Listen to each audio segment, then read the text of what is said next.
two households, both alike in dignity, in fair Verona, where we lay our scene. From ancient grudge break to new mutiny, where civil blood makes civil hands unclean. From forth the fatal loins of these two foes, a pair of star-crossed lovers take their life, whose misadventured piteous overthrows do with their death bury their parents' strife. The fearful passage of their death-marked love and the continuance of their parents' rage, which but their children's end not could remove, is now the 2 hours' traffic of our stage, the which, if you with patient ears attend, what here shall miss, our toil shall strive to mend. Draw thy tool. Here comes two of the house of the Montagues. My naked weapon is out. Quarrel, I will back thee. How? Turn thy back and run? Fear me not. No, marry, I fear thee. Let us take the law of our sides. Let them begin. I will frown as I pass by, and let them take it as they list. Nay, as they dare. I will bite my thumb at them, which is a disgrace to them if they bear it. Do you bite your thumb at us, sir? I do bite my thumb, sir. Do you bite your thumb at us, sir? Is the law of our side if I say I? No. No, sir, I do not bite my thumb at you, sir, but I bite my thumb, sir. Do you quarrel, sir? Quarrel, sir? No, sir. If you do, sir, I am for you. I serve as good a man as you. No better. Well, sir. Say better. Here comes one of my master's kinsmen. Yes, better, sir. You lie. Draw if you be men. Gregory, remember thy swashing bow. Part, fools! Put up your swords! You know not what you do. What, art thou drawn among these heartless hinds? Turn thee, Benvolio. Look upon thy death. I do but keep the peace. Put up thy sword, or manage to depart these men with me. What, drawn and talk of peace? I hate the word, as I hate hell, and all Montagues and thee. Have at thee, coward! What noise is this? Give me my longsword, ho! A crutch! A crutch! Why call you for a sword? My sword, I say! Old Montague is come and flourishes his blade in spite of me. Thou villain Capulet! Rebellious subjects, enemies to the peace, profaners of this neighborhood, stained steel. Will they not hear? What, oh, you men, you beast, that quench the fire of your pernicious rage, with purple fountains issuing from your veins, on pain of torture from those bloody hands? Throw your mistempered weapon to the ground, and hear the sentence of your moved prince. 3 civil brawls, bred of an airy word, by thee, old Capulet and Montague, have thrice disturbed the quiet of our streets. If ever you disturb our streets again, your lives shall pay the forfeit of the peace. For this time, all the rest depart away. You, Capulet, shall go along with me, and Montague, come you this afternoon to know our further pleasure in this case. Once more, on pain of death, all men depart. Who set this ancient quarrel new abroach? Speak, nephew, were you by when it began? Here were the servants of your adversary, and yours, close fighting ere I did approach. I drew to part them. In the instant came the fiery Tybalt, with his sword prepared, which, as he breathed defiance to my ears, he swung about his head and cut the winds, who nothing hurt withal hissed him in scorn. While we were interchanging thrusts and blows, came more and fought on part and part, till the prince came, who parted either part. Oh, where is Romeo? Saw you him today?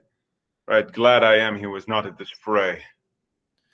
Sir, an hour before the worship's sun peered forth the golden window of the east, a troubled mind drave me to walk abroad. So early walking did I see your son. Towards him I made, but he was ware of me, and stole into the covert of the wood. I, measuring his affections by my own, that most are busied when they're most alone, perused my humor, not pursuing his, and gladly shunned who gladly fled from me. Many a morning hath he there been seen, with tears augmenting the fresh morning dew, adding to clouds more clouds with his deep sighs, but also soon as the all-cheering sun, should in the furthest east begin to draw the shady curtains from Aurora's bed. Away from the light steals home my heavy son, and private in his chamber pens himself, shuts up his windows, locks far daylight out, and makes himself an artificial night. Black and portentous must his humor prove, unless good counsel may the cause remove. My noble uncle, do you know the cause?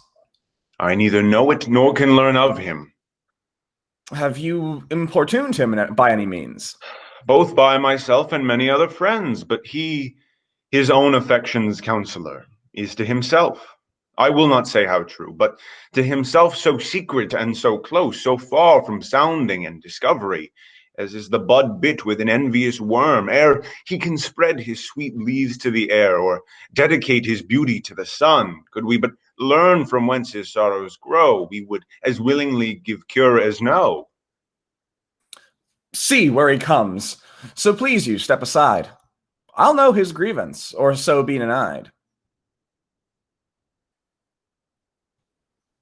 Good morrow, cousin. Is the day so young? But new struck 9. Ay me, sad hours seem long. Was that my father that went hence so fast? It was. What sadness lengthens Romeo's hours? And not having that which having makes them short. In love? Out. Of love? Out of her favor, where I am in love. Alas, that love, so gentle in his view, should be so tyrannous and rough in proof. Alas, that love, whose view is muffled still, should without eyes see pathways to his will. And where shall we dine? Oh me, what fray was here? Yet tell me not, for I have heard it all. Here's much to do with hate, but more with love.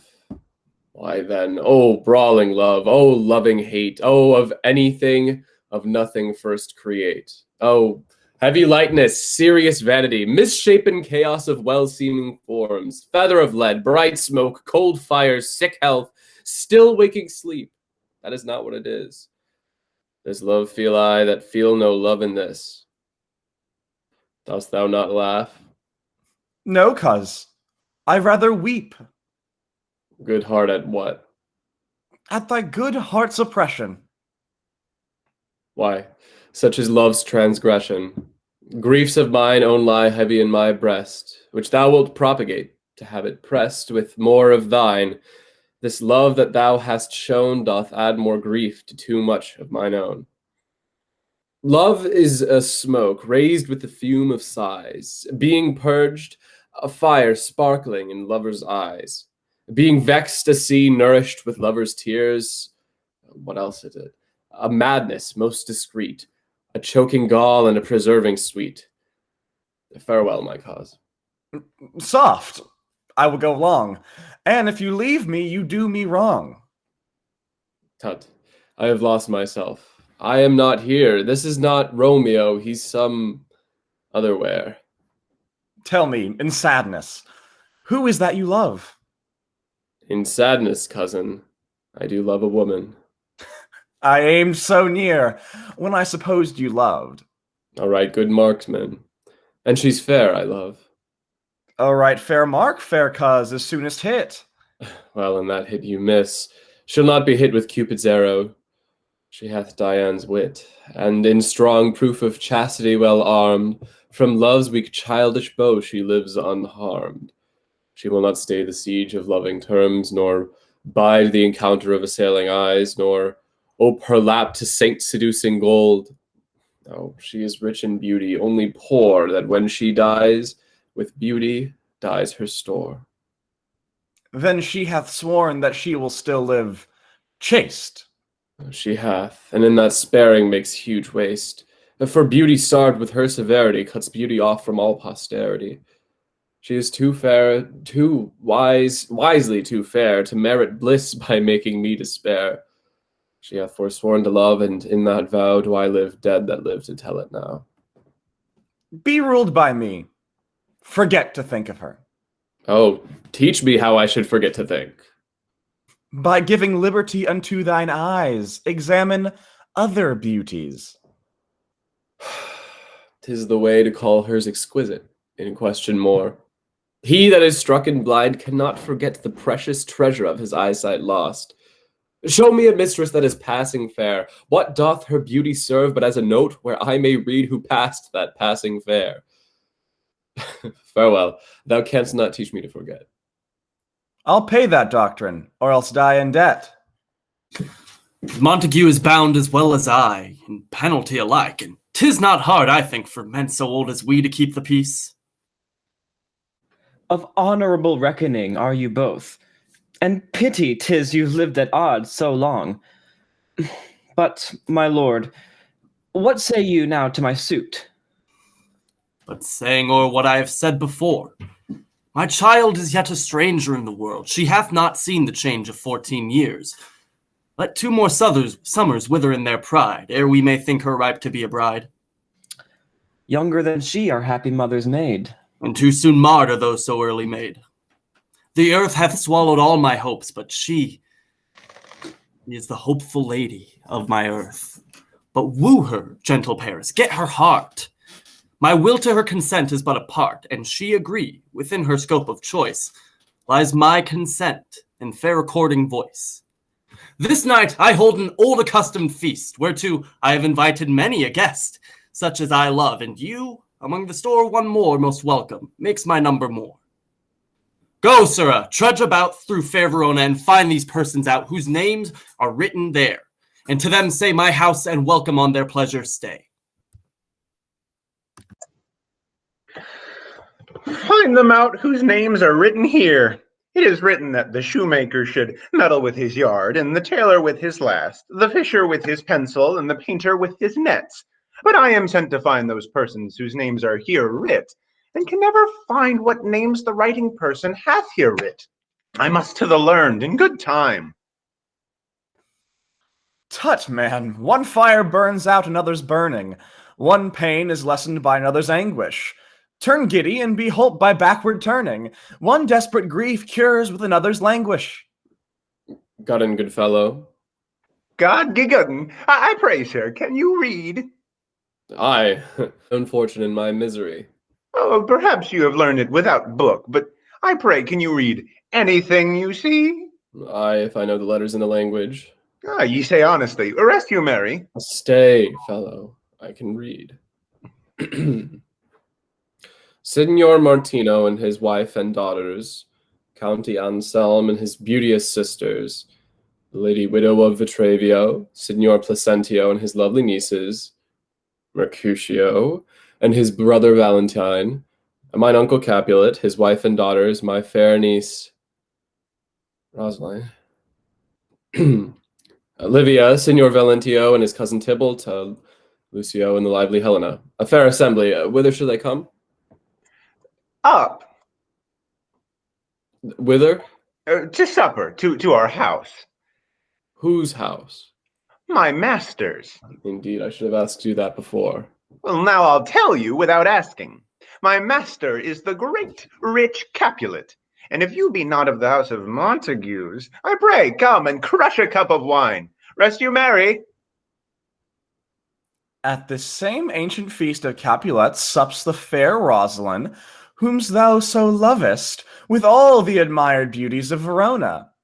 Go thither, and with unattainted eye, compare her face with some that I shall show, and I will make thee think thy swan a crow. One fairer than my love. The all-seeing sun ne'er saw her match since first the world begun. Tut!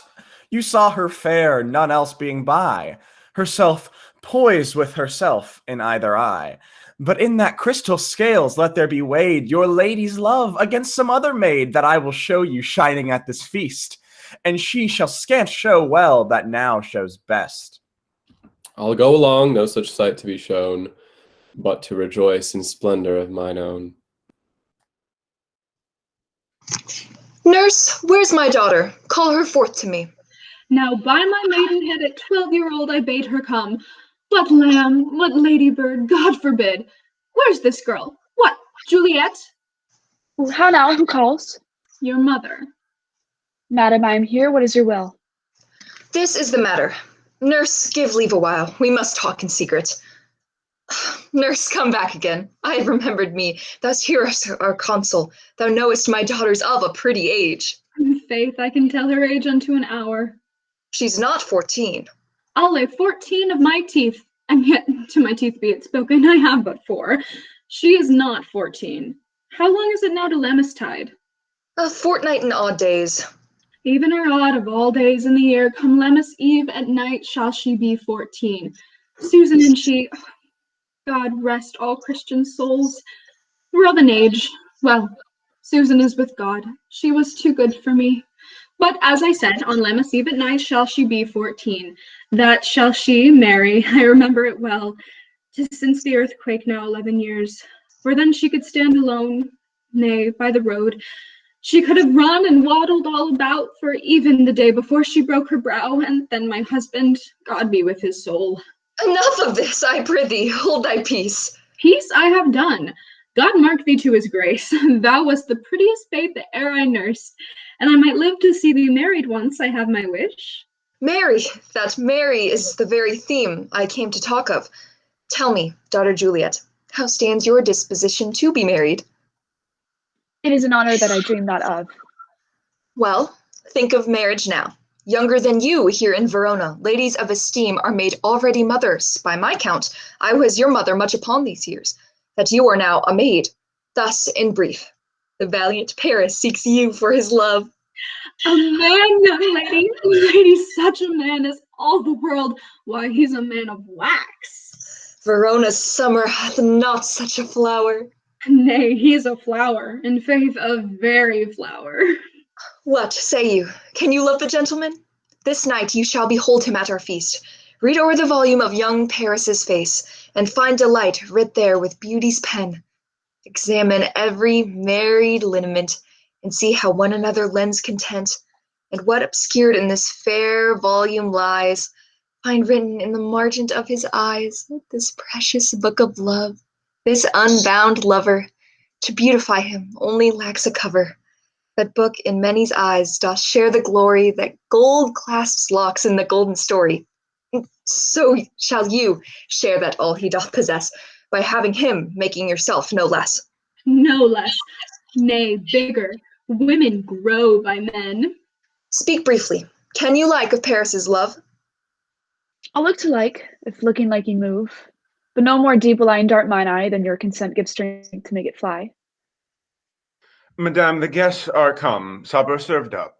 You called, my young lady asked for. The nurse cursed in the pantry, and everything in extremity. I must hence to wait. I beseech you, follow straight. We follow thee. Juliet, the county stays.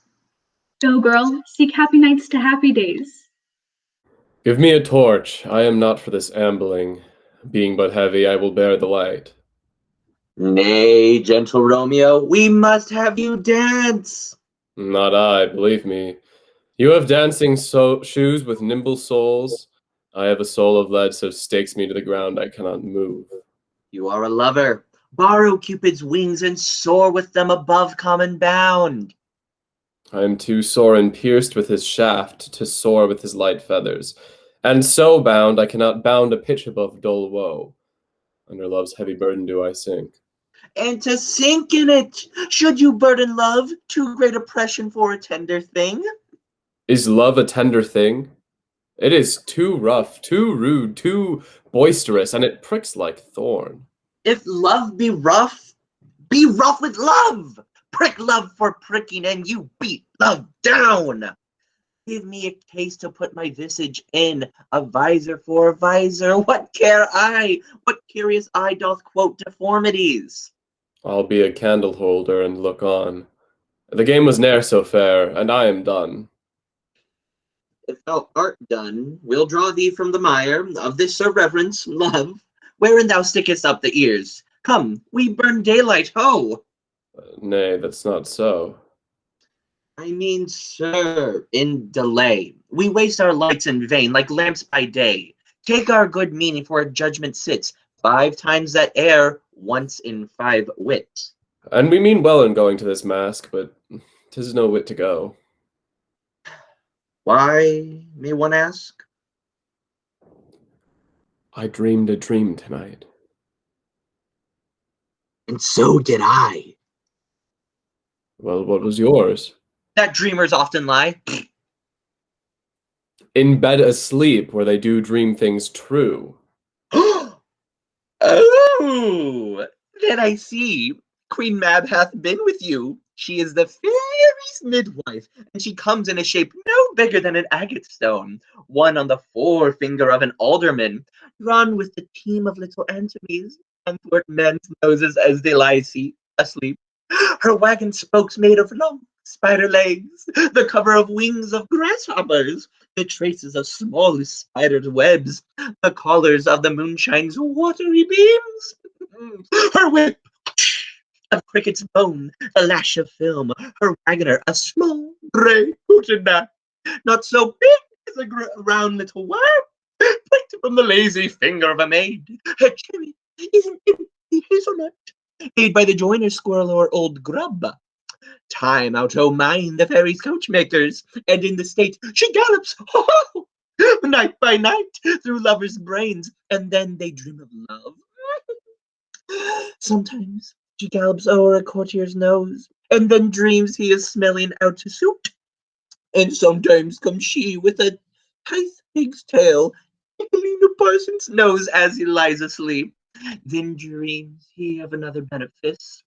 Sometimes she driveth o'er a soldier's neck, and then he dreams he of cutting foreign throats, of breeches and bescudos, Spanish blades, health 5 fathoms deep, and then anon drums in the ear, at which he starts, and being thus frightened, swears a prayer or two, and sleeps again. That is that very man that plates the names of horses in the night, and bakes the elflocks in foul sluttish hairs, which one untangled, much misfortune bodes. This is the hand, when maids lie on their back, that presses them and learns them first to bear, making them women of good carriage. This is she. Peace, Mercutio. Peace. Thou talkst of nothing. True. I talk of dreams. With the children of an idle brain.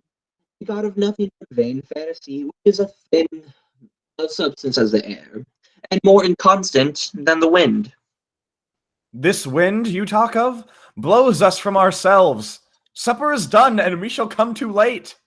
I fear too early, for my mind misgives some consequence yet hanging in the stars shall bitterly begin his fearful date with this night's revels, and expire the term of a despised life, closed in my breast, by some vile forfeit of untimely death.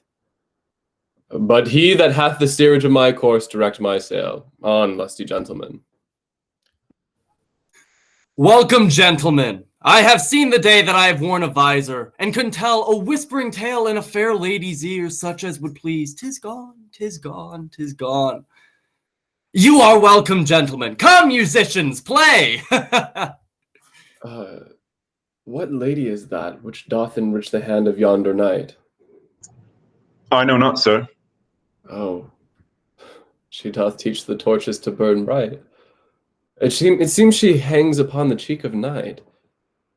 Did my heart love till now? Forswear its sight, for I ne'er saw true beauty till this night. This, by his voice, should be a Montague. Fetch me my rapier. Boy, what dares the slave come hither covered with an antic face, to fleer and scorn at our solemnity? Now, by the stock and honor of my kin, to strike him dead, I hold it not a sin. Why, how now, kinsman? Wherefore storm you so? Uncle, this is a Montague, our foe, a villain that is hither come in spite, to scorn at our solemnity this night. The young Romeo, is it? 'Tis he, the villain, Romeo. Content thee, gentle coz, let him alone. He bears him like a portly gentleman, and to say truth, Verona brags of him to be a virtuous and well-governed youth.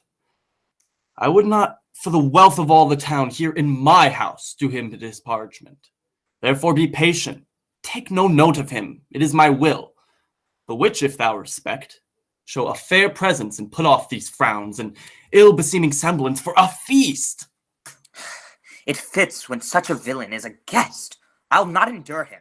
He shall be endured. What, goodman boy? I say he shall. Go to, am I the master here or you? Go to, you'll not endure him. God shall mend my soul. You'll make a mutiny among my guests. Why, uncle, 'tis a shame. Go to, go to. You are a saucy boy, it is so indeed. Be quiet, or more light, for shame. I'll make you quiet. What cheerly, my hearts? Patience, perforce with willful choler meeting, makes my flesh tremble in their different greeting. I will withdraw, but this intrusion shall, now seeming sweet, convert to bitter gall. If I profane with my unworthiest hand this holy shrine, the gentle fine is this. My lips, two blushing pilgrims, ready stand to smooth that rough touch with a tender kiss. Good pilgrim, you do wrong your hand too much, which mannerly devotion shows in this. For saints have hands that pilgrims' hands do touch, and palm to palm is holy palmer's kiss. Have not saints lips and holy palmers too?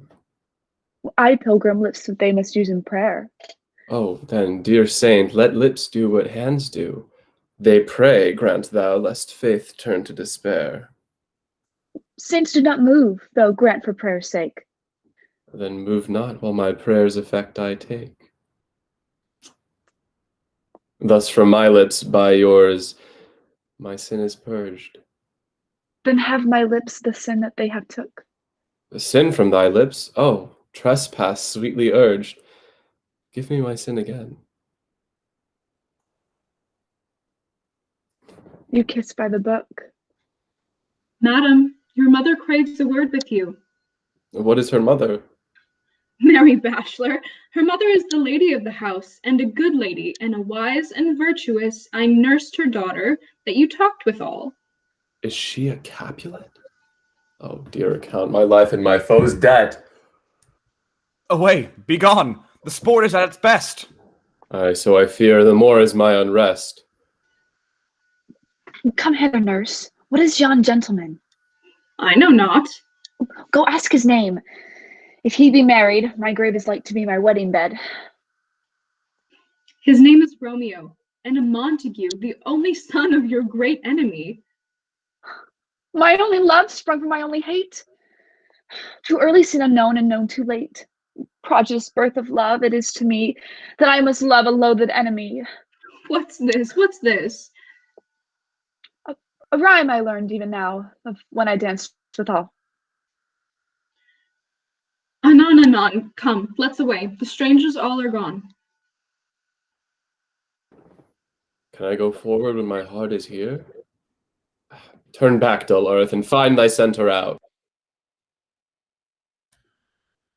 Romeo! My cousin Romeo! He is wise, and oh my, lie hath stolen him home to bed. He ran this way, and leaped this orchard wall. Call, good Mercutio. Nay, I'll conjure too. Romeo, humorous madman, passion lover, appear thou in the likeness of a sigh. Speak but one rhyme, and I am satisfied. Cry but I me, not love and dove. He heareth not, he stirreth not, he moveth not. The ape is dead, and I must conjure him. I conjure thee by Rosaline's bright eyes, by her high forehead, her scarlet lips, by her fine foot and straight leg, and quivering thigh, and the demoness that there adjacent lie, that in thy likeness thou appear to us. And if he hear thee, thou wilt anger him. This cannot anger him. It would anger him to raise a spirit in mistress' circle. How some strange nature letting it there stand, till she had laid it and conjured it down. There were some spite, my invocation is fair and honest, and in his mistress's name I conjure only but to raise him up. Come, he hath hid himself among these trees, to be consorted with the humorous night. Blind is his love, and the best befits the dark. If love be blind, love cannot hit the mark. Romeo, good night. I'll tuck my truckle bed. This field bed is too cold for me to sleep. Shall we go? Go then, for 'tis in vain to seek him there that wants not to be found. He jests at scars that never felt a wound. But soft, what light through yonder window breaks? It is the east, and Juliet is the sun. Arise, fair sun, and kill the envious moon, who is already sick and pale with grief that thou, her maid, art far more fair than she. Be not her maid, since she is envious. Her vestal livery is but sick and green, and none but fools do wear it. Cast it off. It is my lady. Oh, it is my love. Oh, that she knew she were. She speaks, yet she says nothing. What of that? Her eye discourses, I will answer it. I am too bold. 'Tis not to me she speaks. Two of the fairest stars in all of the heaven, having some business, do entreat her eyes to twinkle in their spheres till they return. What if her eyes were there? They in her head. The brightness of her cheek would shame those stars as daylight doth a lamp. Her eyes in heaven would through the airy region stream so bright that birds would sing and think it were not night. See how she leans her cheek upon her hand. Oh, that I were a glove upon that hand, that I might touch that cheek. Ay me. She speaks. Oh, speak again, bright angel. Oh, Romeo, Romeo, wherefore art thou Romeo? Deny thy father and refuse thy name. Or if thou wilt not, but be sworn my love, and I'll no longer be a Capulet. Or shall I hear more, or shall I speak at this? 'Tis but thy name that is my enemy. Thou art thyself, though not to Montague. What's Montague? But it is nor hand, nor foot, nor arm, or face, nor any other part belonging to a man. Oh, be some other name. What's in a name? That which we call a rose by any other name would smell as sweet. So Romeo would, were he not Romeo called, retain that dear perfection which he owes without that title. Romeo doth thy name, and for that name which is no part of thee, take all myself. I take thee at thy word. Call me but love, and I'll be new baptized. Henceforth I never will be Romeo. What man art thou that thus bescreened in night so stumblest on my counsel? By a name I know not how to tell thee who I am. My name, dear saint, is hateful to myself because it is an enemy to thee. Had I it written, I would tear the word. My ears have not yet drunk 100 words of that tongue's utterance, yet I know the sound. Art thou not Romeo and a Montague? Neither, fair saint, if either thee dislike. How camest thou hither? Tell me, and wherefore? The orchard walls are high and hard to climb, and the place death, considering who thou art, if any of my kinsmen find thee here. With love's light wings did I o'erperch these walls, for stony limits cannot hold love out, and what love can do that dares love attempt, therefore thy kinsmen are no let to me. If they do see thee, they will murder thee. Alack, there lies more peril in thine eye than 20 of their swords. Look thou but sweet, and I am proof against their enmity. I would not for the world they saw thee here. I have night's cloak to hide me from their sight. And but thou love me, let them find me here.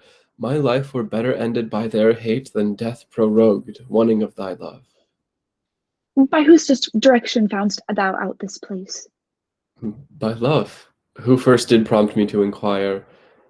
He lent me counsel, and I lent him eyes. I am no pilot, yet wert thou as far as that vast shore washed with the farthest sea, I would adventure for such merchandise. Dost thou love me? Oh, I know thou wilt say aye, and I will take thy word. Yet if thou swearest, thou mayst prove false. A lover's perjuries, then say Jove laughs. Oh, gentle Romeo, if thou dost love, pronounce it faithfully. Or if thou thinkst I am too quickly won, I'll frown and be perverse, and say thee nay, so thou wilt woo. But else not for the world. Oh, in truth, fair Montague, I am too fond. And therefore thou mayst think my figure light. But trust me, gentlemen, I'll prove more true than those that have seen more cunning to be strange. I should have been more strange, I must confess. But that thou overheardst an error I was ware, my true love's passion. Therefore pardon me, and not impute this yielding to light love, which the dark night hath so discovered. Lady, By yonder blessed moon, I swear, that tips with silver all these fruit I trees. swear not by the moon, the inconsistent moon, that monthly changes in her circled orb, lest that thy love prove likewise variable. What shall I swear by? Do not swear at all, or if thou will, swear by thy gracious self, which is the God of my idolatry, and I'll believe thee. If my heart's dear love. But do not swear. Although I enjoin thee, I have no joy in this contract tonight. It is too rash, too unadvised, too sudden, too like the lightning which doth it cease to be, ere one can say it lightens. Oh, sweet good night. This bud of love, by summer's ripening breath, may prove a beauty's flower when we next meet. Oh, good night, good night. A sweet repose and rest. Come to thy heart, as that within my breast. Oh, wilt thou leave me so unsatisfied? What satisfaction canst thou have tonight? The exchange of thy love's faithful vow for mine. I gave thee mine before thou didst request it, and yet I were to give again. Wouldst thou withdraw it? For what purpose, love? But to be frank, and give it thee again. And it I wish but for the thing I have. My bounty is as boundless as the sea, my love is deep. The more I give to thee, the more I have, for both are infinite. I hear some noise within. Dear love, adieu. Anon, good nurse. Sweet one, to you be true. Stay but a little, I will come again. Oh, blessed, blessed night. I am afeard, being a knight, all this but a dream, too flattering sweet to be substantial. 3 words, dear Romeo, and good night indeed. If that thy bent of love be honorable, thy proposed marriage, send me word tomorrow, by one that I'll procure to come to thee, where and what time thou wilt perform the rite. And all my fortunes at thy foot I'll lay, and follow thee, my lord, throughout the world. Madam. Oh, I come anon, but thou meanst not well, I do beseech thee. Madam. By and by I come. Please thy suit, leave me to my grief. Tomorrow I will send. So thrive my soul. 1,000 times good night. 1,000 times the worse to want thy light. Love goes toward love, as schoolboys from their books, but love from love towards school with heavy looks. Romeo? My dear? At 1 o'clock tomorrow shall I send to thee? At the hour of 9. I will not fail. 'Tis 20 years till then. I have forgot why I did call thee back. Let me stand here until thou remember it. I shall forget to have thee stand still there, remembering how I love thy company. And I'll still stay to have thee still forget, forgetting any other home but this. 'Tis almost morning. I would have thee gone, and yet no further than a wanton's bird, who lets it hop on her little hand from her hand, like a poor prisoner in his twisted gyves, and with a silk thread plucks it back again, so loving, jealous of his liberty. I would I were thy bird. Oh, sweet, so would I. Yet I should kill thee with much cherishing. Oh, good night, good night. Pardon is such sweet sorrow, that I shall say good night till it be morrow.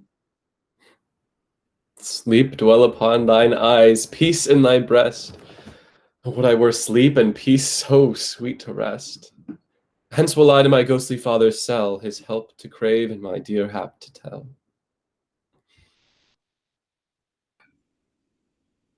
Good morrow, father. Benedicite, what early tongue so sweet saluteth me? Young son, it argues a distempered head, so soon to bid good morrow to thy bed. Care keeps his watch in every old man's eye, and where care lodges, sleep will never lie. But where unbruised youth with unstuffed brain doth couch his limbs, there golden sleep doth reign. Therefore thy earliness doth me assure thou art uproused by some distemperature. Or if not so, then here I hit it right. Our Romeo hath not been in bed tonight. That last is true, the sweeter rest was mine.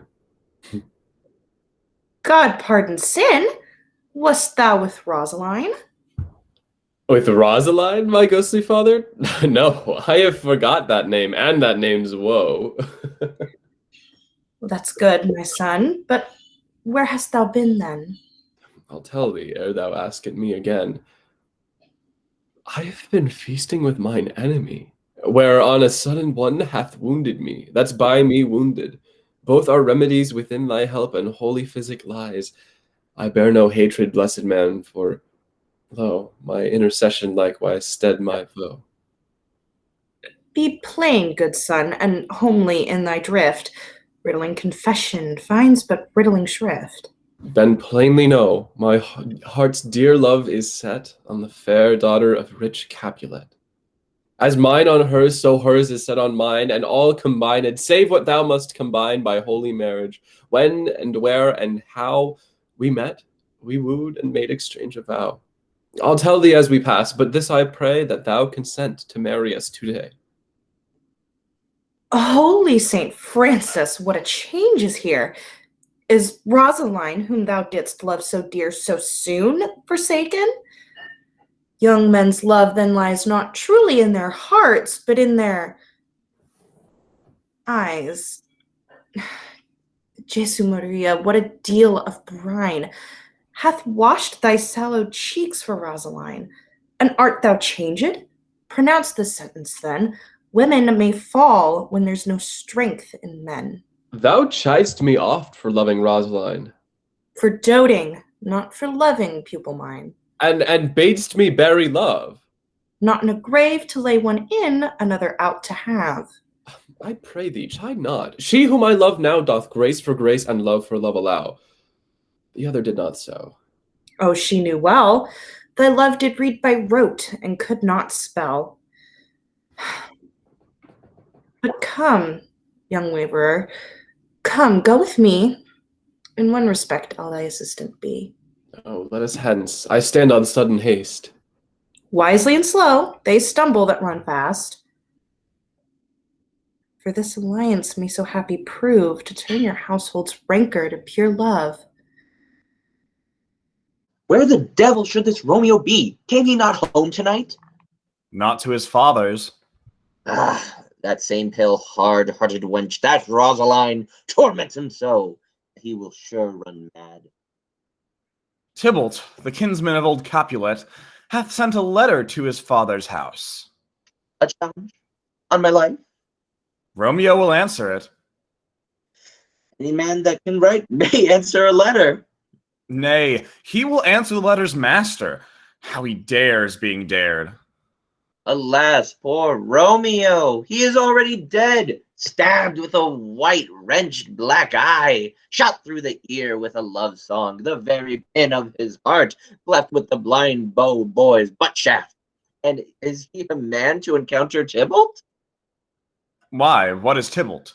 More than a prince of cats, I can tell you. Oh, he is a courageous captain of compliments. He fights as you sing brick song, keeps time, distance and proportion. Rest me his mimmin rest, 1, 2, and a third in your bosom. Very butcher of a silk button, a duelist, a gentleman of the very first house, of the first and second cause. Ah, the immortal Passado, the Punto Reverso, the Here comes Romeo. Here comes Romeo.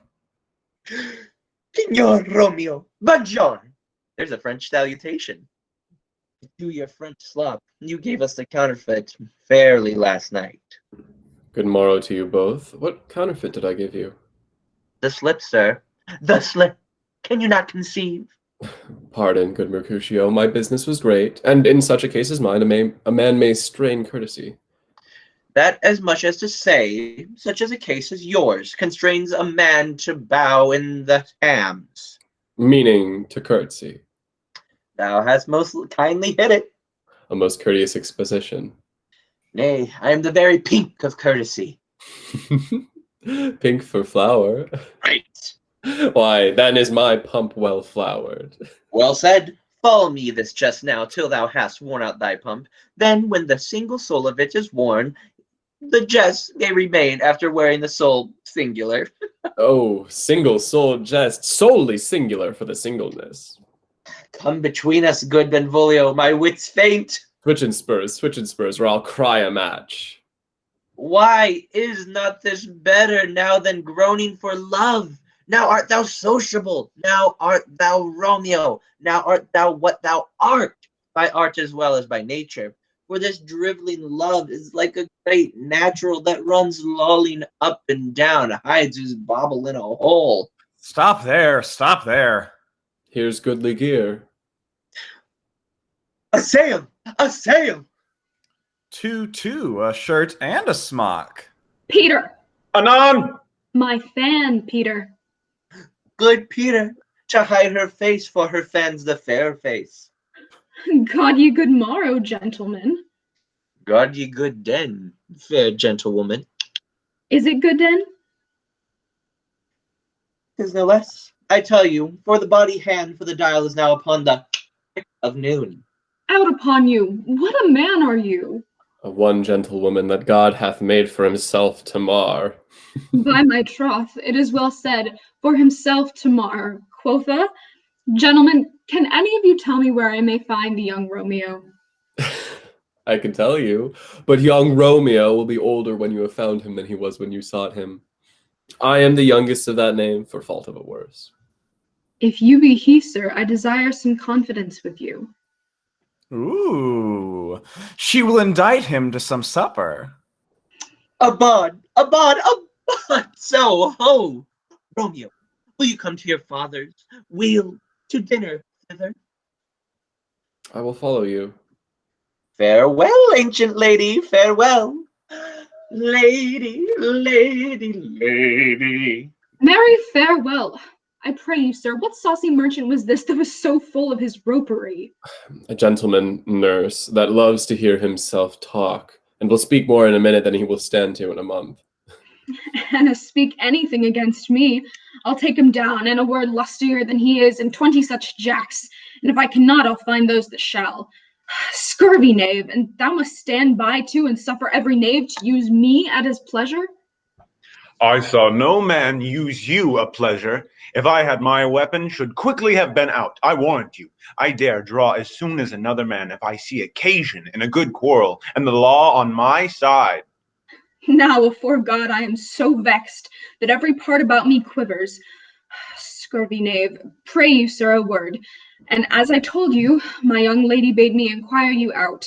What she bade me say I will keep to myself, but first let me tell ye, if ye should lead her into a fool's paradise, as they say, it were a very gross kind of behavior, as they say, for the gentlewoman is young, and therefore, if you should deal double with her, truly it were an ill thing to be offered to any gentlewoman, and a very weak dealing. Nurse, commend me to thy lady and mistress. I protest unto thee. Good heart, and if faith, I will tell her as much. Lord, Lord, she will be a joyful woman. What wilt thou tell her, nurse? Thou dost not mark me. I will tell her, sir, that you do protest, which, as I take it, is a gentlemanlike offer. Bid her devise some means to come to shrift this afternoon, and there she shall at Friar Laurence's cell be shrived and married. Here's for thy pains. No, truly, sir, not Go a penny. I say you shall. This afternoon, sir? Well, she shall be there. And stay, good nurse, behind the abbey wall. Within this hour my man shall be with thee, and bring thee cords made like a tackled stair, which to the high topgallant of my joy must be my convoy in the secret night. Farewell, be trusty, and I'll quit thy pains. Farewell, commend me to thy mistress. Well, sir, my mistress is the sweetest lady. Oh, Lord, Lord, when 'twas a little prating thing. Oh, there's a nobleman in town, one Paris, that would fain lay knife aboard, but she, good soul, had as lief see a toad, a very toad as I see him. I anger her sometimes and tell her that Paris is the properer man, but I'll warrant you, when I say so, she looks as pale as any cloud in the versal world. Commend me to thy lady. Aye, 1,000 times. Peter! Anon! Peter, take my fan and go before and apace. The clock struck 9 when I did send the nurse, and in half an hour she promised to return.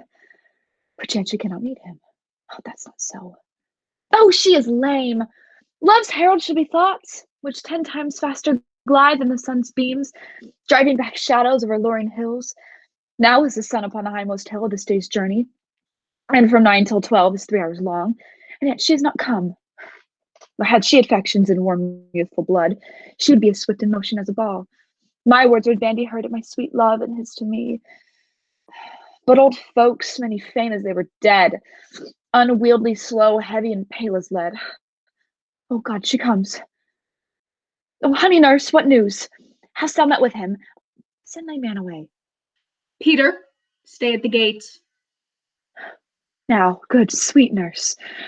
Oh Lord, why lookest thou sad? Though news be sad, yet tell them merrily. If good, thou shamest the music of sweet news by playing it to me with so sour a face. I am a-weary. Give me leave a while. Fie, how my bones ache. What a jaunt have I had. I would thou hast my bones, and I thy news. Nay, come, I pray thee, speak. Good nurse, speak. Jesu, what haste! Can you not stay a while? Do you not see that I am out of breath?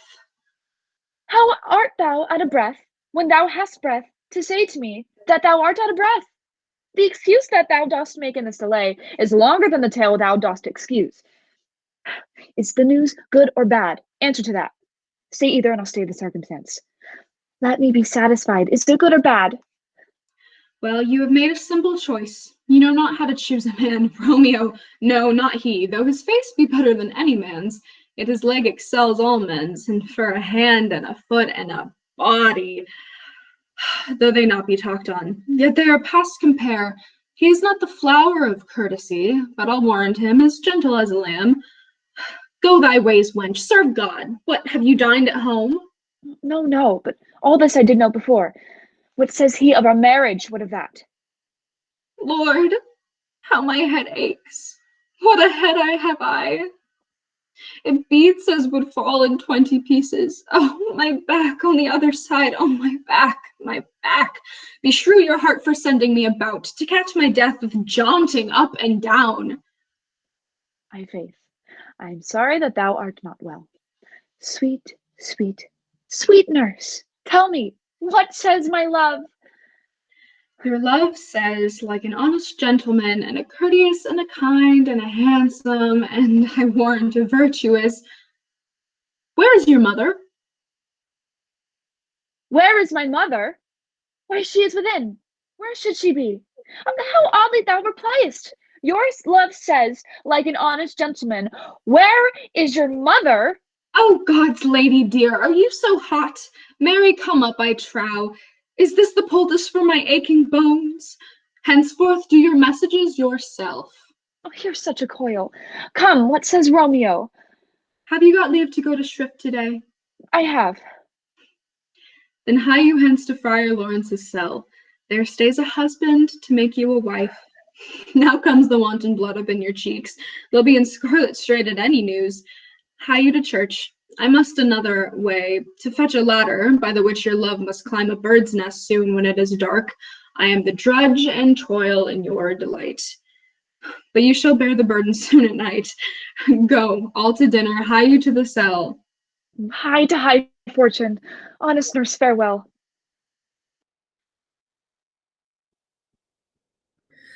So smile the heavens upon this holy act, that after hours with sorrow chide us not. Amen. But come what sorrow can, it cannot countervail this exchange of joy that one short minute gives me in her sight. Do thou but close our hands with holy words, then love, devouring death, do what he dare. It is enough that I may call her mine. These violent delights have violent ends, and in their triumph die like fire and powder, which as they kiss consume. The sweetest honey is loathsome in its own deliciousness, and in the taste confounds the appetite. Therefore love moderately. Long love doth so. Too swift arrives as tardy as too slow. Here comes the lady. Good even to my ghostly confessor. Romeo shall thank thee, daughter, for us both. As to him, else is his thanks too much. Ah, Juliet, if the measure of thy joy be heaped like mine, and that thy skill be more to blazon it, then sweeten with thy breath this neighbor air, and let rich music's tongue unfold the imagined happiness that both receive in either by this dear encounter. In conceit, more rich in matter than in words, rags of his substance, not of ornament. They are but beggars that can count their worth. But my true love is grown to such excess, I cannot sum up some of half my wealth. Come with me, and we will make short work, for by your leaves you shall not stay alone, till Holy Church incorporate two in one.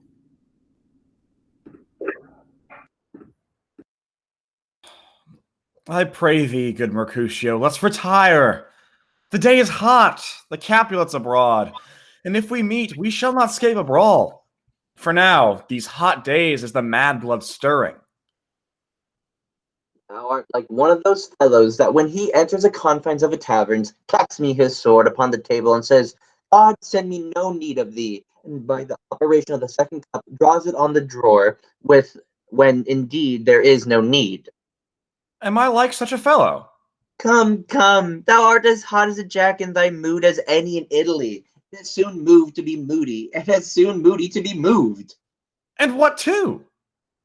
Nay, and there were two such. We should have none shortly, for one would kill the other. Now, why thou wilt quarrel with a man that hath a hair more, or a hair less, in his beard than thou hast? Thou wilt quarrel with a man for cracking nuts, having no other reason but because thou hast hazel eyes. Thou hast quarrelled with a man for coughing in the street, because he hath wakened thy dog that hath lain asleep in the sun. Didst thou not fall out with a tailor for wearing his new doublet before Easter? And yet thou wilt tutor me from quarreling? By my head, here come the Capulets. And by my heel, I care not. Follow me close, for I will speak to them. Gentlemen, good end, a word with one of you. And but one word with one of us. Couple it with something. Make it a word and a blow. You shall find me apt enough to that, sir, and you will give me occasion. Could you not take some occasion without giving? Mercutio, thou consorteth with Romeo. Consort? What dost thou make us, minstrels? And thou make minstrels of us? Look to hear nothing but discords. Here's my fiddlestick. Here's that shall make you dance. Downs, consort! We talk here in the public haunt of men. Either withdraw into some private place and reason coldly of your grievances, or else depart. Here all eyes gaze on us. Men's eyes were made to look, and let them gaze. I will not budge for no man's pleasure, I. Well, peace be with you, sir. Here comes my man. Romeo, the hate I bear thee can afford no better terms than this. Thou art a villain. Tybalt, the reason that I have to love thee doth much excuse the appertaining rage to such a greeting. A villain I am none, therefore farewell, I see thou knowst me not. Boy, this shall not excuse the injuries that thou hast done to me. Therefore, turn and draw. I do protest, I never injured thee, but love thee better than thou canst devise, till thou shalt know the reason of my love. And so, good Capulet, which name I do tender as dearly as my own, be satisfied. Oh, calm, dishonorable, vile submission. Oh, Stoccata carries it away. Tybalt, you rat catcher, will you walk? What? Wouldst thou have with me? Good king of cats, nothing but one of your 9 lives. That I mean to make bold withal, and as you shall use me hereafter, dry beat the rest of the 8. Will you pluck your sword out of its pitcher by the ears? Make haste, lest mine be about your ears. Ere it be out. I am for you. Gentle Mercutio, put thy rapier up. Come, sir, your passado! Draw, Benvolio, beat down their weapons. Gentlemen, for shame, forbear this outrage. Tybalt, Mercutio, the prince expressly hath forbidden bandying in Verona streets. Hold, Tybalt, good Mercutio! Ha!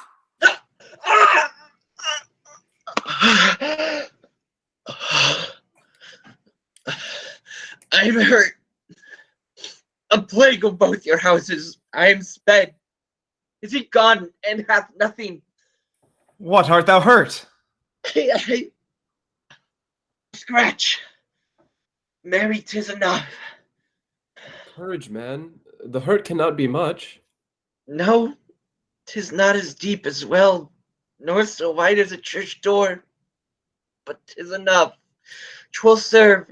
As for me tomorrow, and you shall find me a grave man.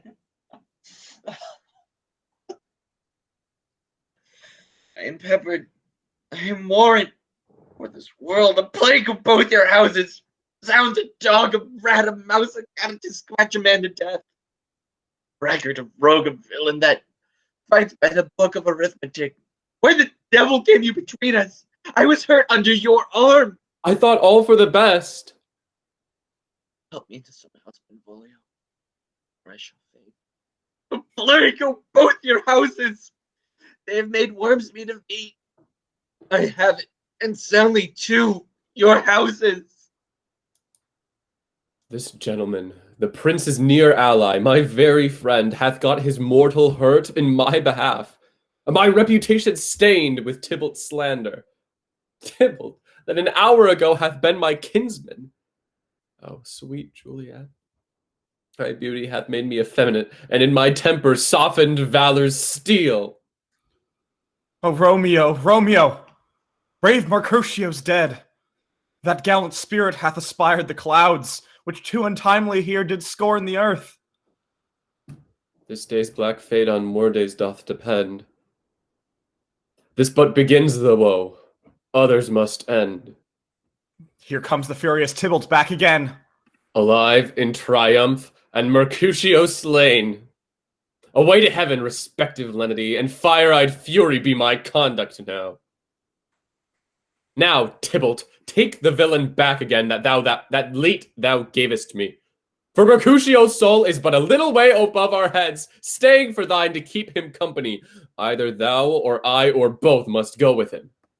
Thou wretched boy that didst consort with him here, shalt with him hence. This shall determine that. Ha! Ha!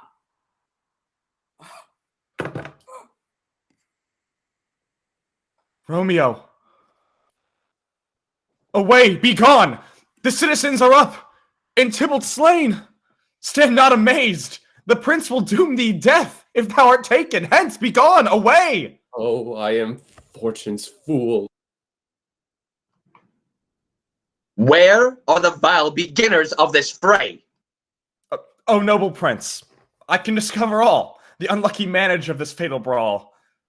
There lies the man, slain by young Romeo, that slew thy kinsman, brave Mercutio. Tybalt, my cousin, oh my brother's child, oh prince, oh cousin, husband, oh the blood is spilt. Oh my dear kinsman, prince, as thou art true, for blood of ours shed blood of Montague. Oh cousin, oh cousin. Benvolio, who began this bloody fray? Tybalt, here slain, whom Romeo's hand did slay. Romeo that spoke him fair, bade him bethink how nice the quarrel was, and urged with all your high displeasure. All this uttered with gentle breath, calm look, knees humbly bowed, could not take truce with the unruly spleen of Tybalt deaf to peace, but that he tilts with piercing steel at bold Mercutio's breast, who, all is hot, turns deadly point to point, and with a martial scorn, with one hand beats cold death aside, and with the other sends it back to Tybalt, whose dexterity retorts it. Romeo, he cries aloud, hold friends, friends, part! And swifter than his tongue, his agile arm beats down their fatal points, and twixt them rushes, underneath whose arm an envious thrust from Tybalt hit the life of stout Mercutio. And then Tybalt fled, but by and by comes back to Romeo, who had but newly entertained revenge. And to it they think like lightning, for ere a draw to part them was stout Tybalt slain. And as he fell, did Romeo turn and fly.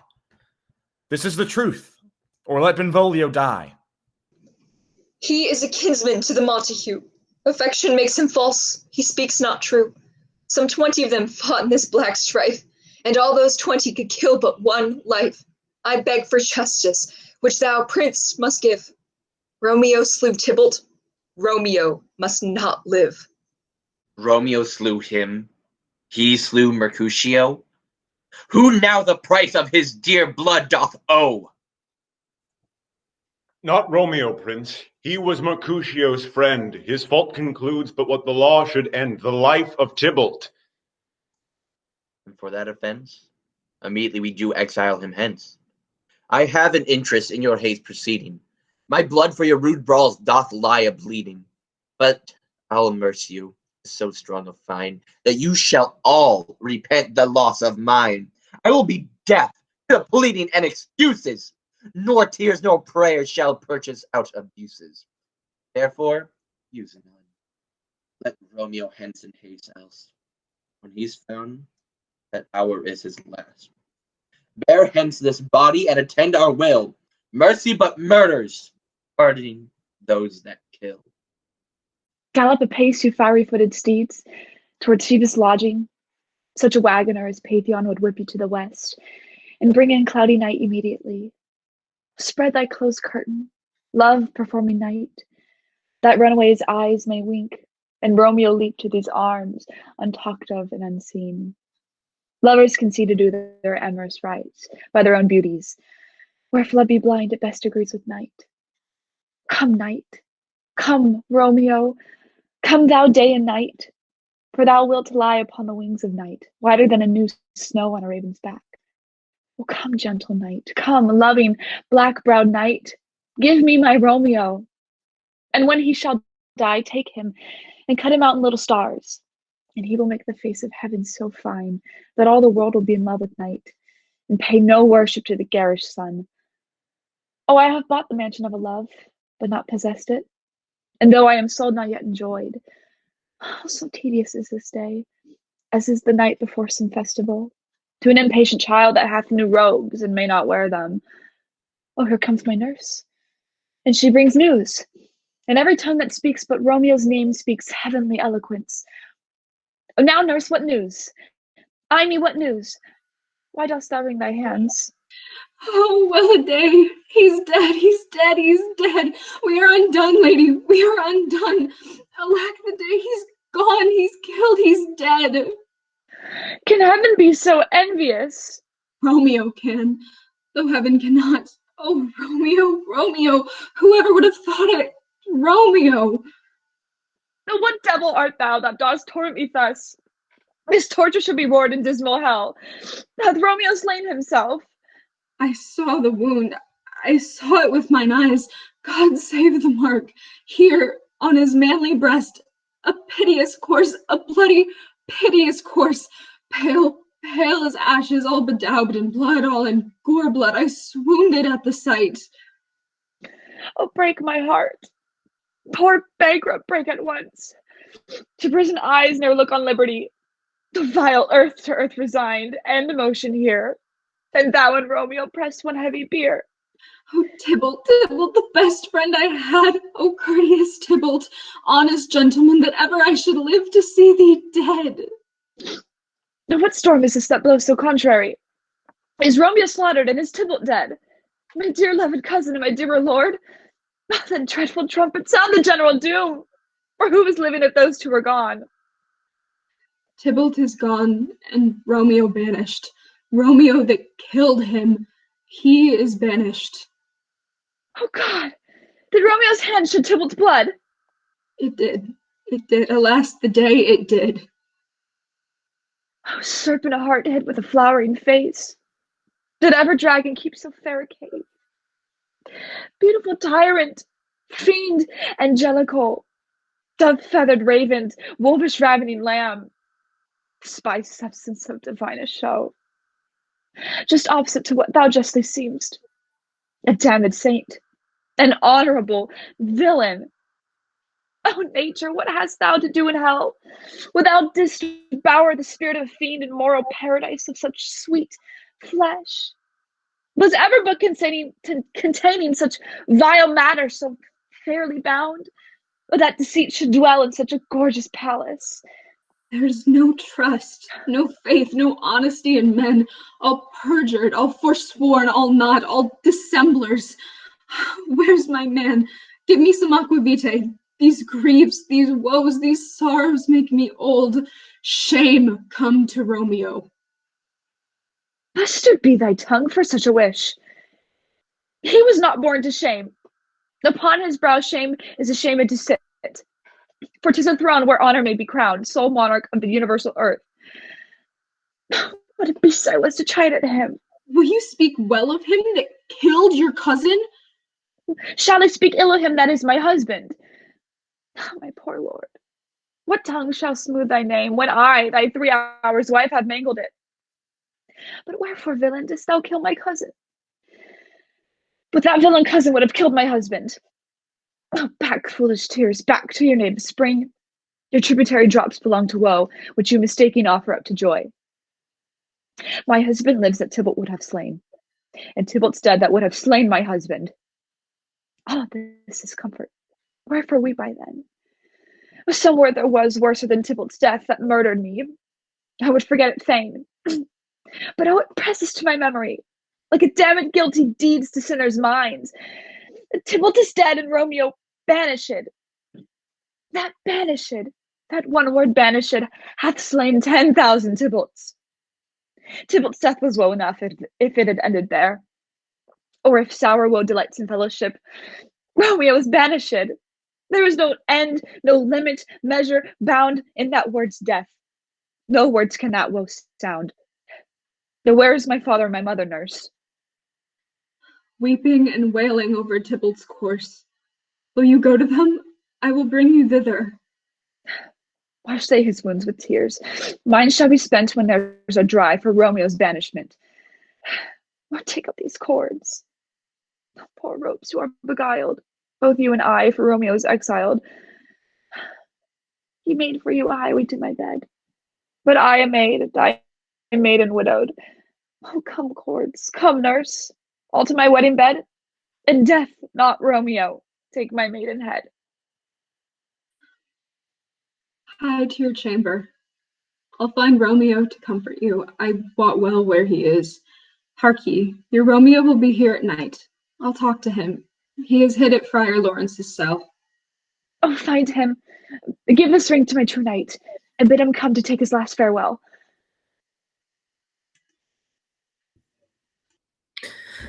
Romeo, come forth! Come forth, thou fearful man! Affliction is enamored of thy parts, and thou art wedded to calamity. Father, what news? What is the prince's doom? What sorrow craves acquaintance at my hand that I yet know not? Too familiar is my dear son with such sour company. I bring thee tidings of the prince's doom. What less than doomsday is the prince's doom? A gentler judgment vanished from his lips. Not body's death, but body's banishment. Huh. Banishment. Be merciful, say death. For exile hath more terror in his look, much more than death. Do not say banishment. Hence from Verona art thou banished. Be patient, for the world is broad and wide. There is no world without Verona walls, but purgatory, torture, hell itself. Hence, banished is banished from the world, and world's exile is death. Then banished is death mistermed. Calling death banishment, thou cutt'st my head off with a golden axe and smilest upon the stroke that murders me. O deadly sin, O rude unthankfulness! Thy fault our law calls death, but the kind prince, taking thy part, hath rushed aside the law and turned that black word death to banishment. This is your mercy, and thou seest it not. 'Tis torture and not mercy. Heaven is here where Juliet lives, and every cat and dog and little mouse, every unworthy thing lives here in heaven and may look on her, but Romeo may not. More validity, a more honorable state, more courtship lies in carrion flies than Romeo. They might seize on the white wonder of dear Juliet's hand and steal immortal blessing from her lips, who even in pure and vestal modesty still blush as thinking their own kiss is sin. But Romeo may not. He is banished. Flies may do this, but I from this must fly. They are free men, but I am banished, and say'st thou yet that exile is not death? Hast thou no poison mixed, no sharp ground knife, no sudden mean of death, no ne'er so mean, but banish it to kill me? Banish it? Oh, friar, the damned did use that word in hell. Howlings attended. How hast thou the heart, being a divine, a ghostly confessor, a sin absolver, and my friend professed, to mangle me with that word? Banish it. Thou fond madman, hear me but speak a word. Oh, thou wilt speak again of banishment. Oh, then I see that madmen have no ears. How should they, when wise men have no eyes? Let me dispute with thee of thy estate. Thou canst not speak of that thou dost not feel. Wert thou as young as I, Juliet thy love, an hour but married, Tybalt murdered, doting like me, and like me banished, then mightst thou speak. Then mightst thou tear thy hair and fall upon the ground as I do now, taking the measure of an unmade grave. Arise, one knocks. Good Romeo, hide thyself. Not I, unless the breath of heartsick groans, mist-like, enfold me from the search of eyes. Hark, how they knock! Who's there? Romeo, arise. Thou wilt be taken. Stay a while. Stand up.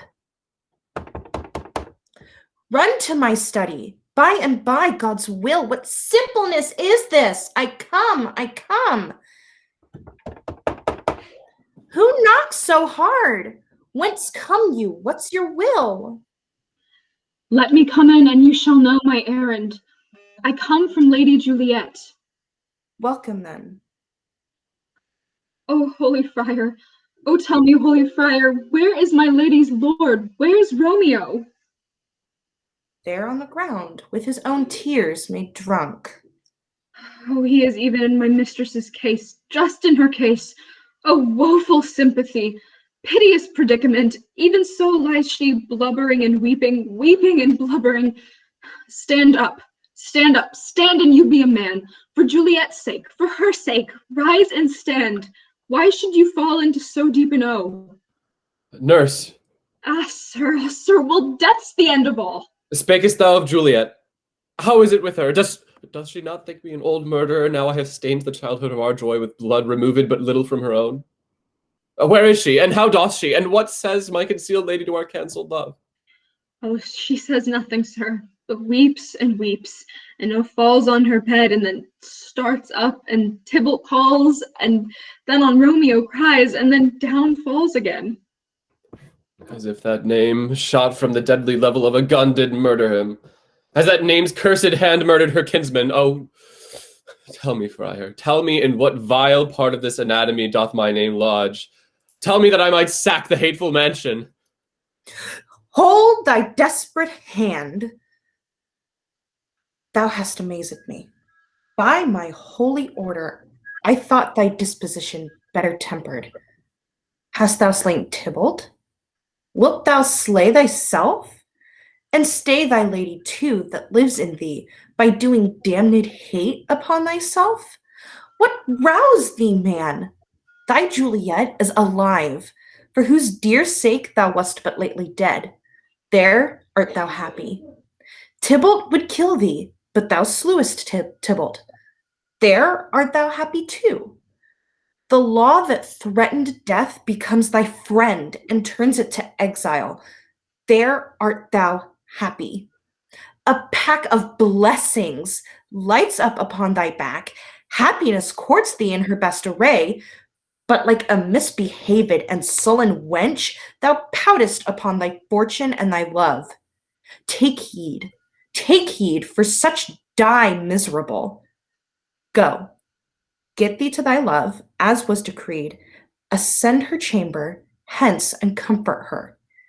But look thou stay not till the watch be set, for then thou canst not pass to Mantua, where thou shalt live till we can find a time to blaze your marriage, reconcile your friends, beg pardon of the prince, and call thee back with 20,000 times more joy than thou wentst forth in lamentation. Go before, nurse, commend me to thy lady, and bid her hasten all the house to bed, which heavy sorrow makes them apt unto. Romeo is coming. Oh, Lord, I could have stayed here all the night to hear good counsel. Oh, what learning is. My lord, I'll tell my lady you will come. How well my comfort is revived by this. Go hence. Good night. And here stands all your state. Either be gone before the watch be set, or by the break of day disguised from hence, sojourn in Mantua. I'll find out your man, and he shall signify from time to time every good hap to you that chances here. Give me thy hand. 'Tis late. Farewell, good night. Without a joy past joy calls out on me. It were a grief, so brief to part with thee. Farewell. Things have fallen out, sir, so unluckily, that we have had no time to move our daughter. Look you, she loved her kinsman Tybalt dearly, and so did I. Well, we were born to die. 'Tis very late, she'll not come down tonight. I promise you, but for your company, I would have been abed an hour ago. These times of woe afford no time to woo. Madam, good night. Commend me to your daughter. I will, and know her mind early tomorrow.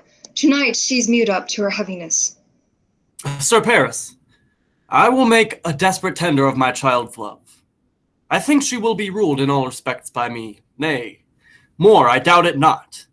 Wife, go you to her ere you go to bed. Acquaint her here of my son Paris's love, and bid her, mark you me, on Wednesday next, but soft, what day is it? Monday, my lord. Monday! Well, Wednesday is too soon. A Thursday let it be. A Thursday tell her she shall be married to this noble earl. My lord, I would that Thursday were tomorrow. We'll get you gone. A Thursday be it then. Go you to Juliet ere you go to bed. Prepare her, wife, against this wedding day. Farewell, my lord. Light to my chamber, ho. Afore me, it is so very, very late that we may call it early, by the by. Good night. Wilt thou be gone? It is not yet near day. It was the nightingale, not the lark, that pierced the fearful hollow of thine ear. Nightly she sings on yon pomegranate tree. Believe me, love, it was the nightingale. It was the lark, the herald of the morn, no nightingale. Look, love, what envious streaks do lace the severing clouds in yonder east. Night's candles are burnt out, and jocund day stands tiptoe on the misty mountain tops. I must be gone and live, or stay and die. Yon light is not daylight, I know it. It is some meteor that the sun exhales. To be to thee this night a torch-bearer, and light thee on the way to Mantua. Therefore stay yet. Thou needst not to be gone. Let me be taken. Let me be put to death. I am content so thou wilt have it so. I'll say yon grey is not the morning's eye, nor that is not the lark whose notes do beat the vaulty heaven so high above our heads. I have more care to stay than will to go. Come, death, and welcome. Juliet wills it so. How is it, my soul? Let's talk. It is not day. It is. I can't be gone. Away. It is the lark that sings so out of tune, straining harsh discords and unpleasing sharps. Some say the lark makes sweet division. This doth not so, for she divideth us. Oh, now be gone. More light and light it grows. More light and light, more dark and dark our woes. Madam! Nurse? Your lady mother is coming to your chamber. The day is broke. Be wary. Look about. Then window let day in, and let life out. Farewell, farewell. One kiss and I'll descend. Art thou gone so? Love, Lord, I, husband, friend? Farewell. Thinkest thou we shall ever meet again? I doubt it not, and all these woes shall serve for sweet discourses in our time to come. Oh God, I have an ill-divining soul.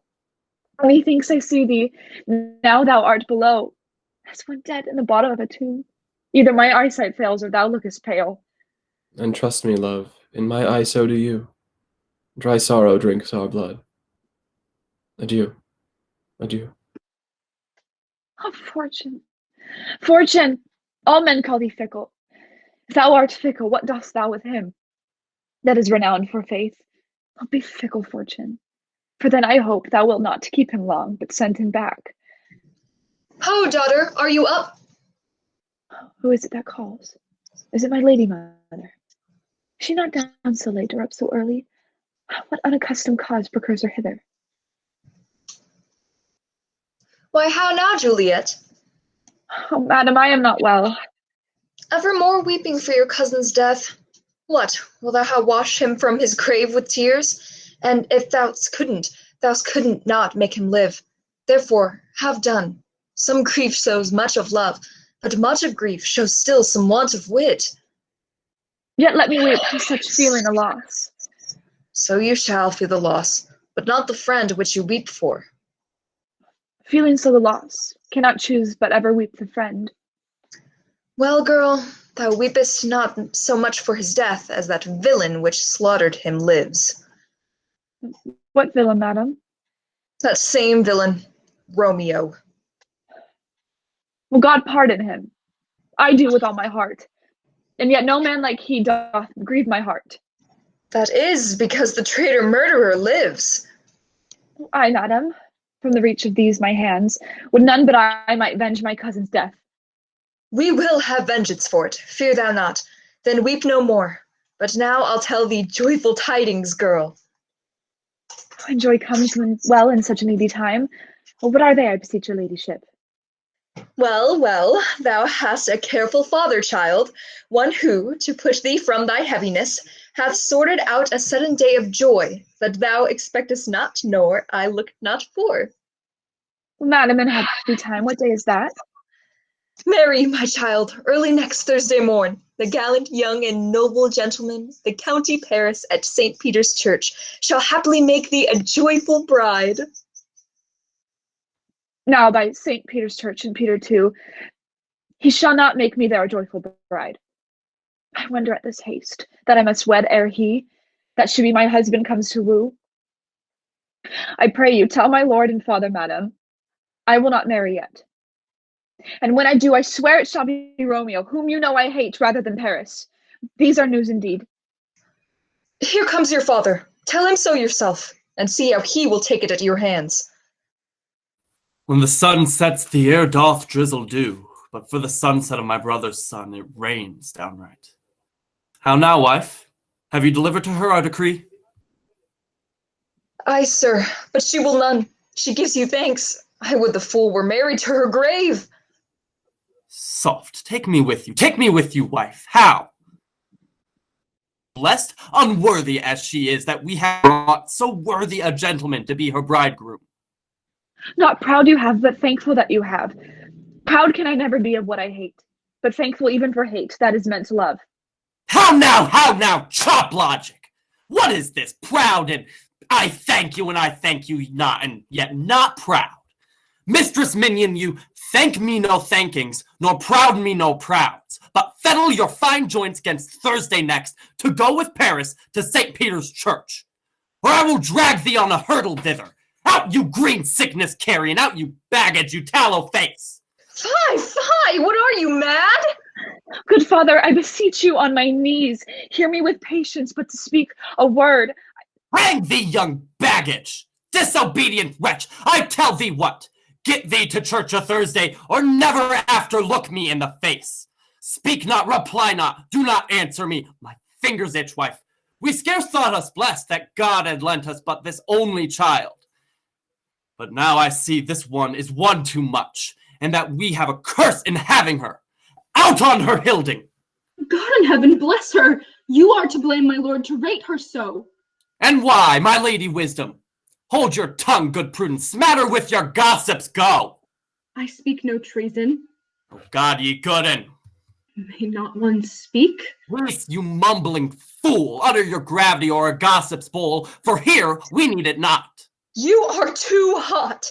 God's bread! It makes me mad, day, night, hour, tide, time, work, play, alone, in company. Still, my care hath been to have her matched, and having now provided a gentleman of noble parentage, of fair demesnes, youthful, and nobly trained, stuffed, as they say, with honorable parts, proportioned as one's thought would wish a man, and then to have a wretched pulling fool, a whining mammet in her fortune's tender, to answer, I'll not wed, I cannot love, I'm too young, I pray you pardon me.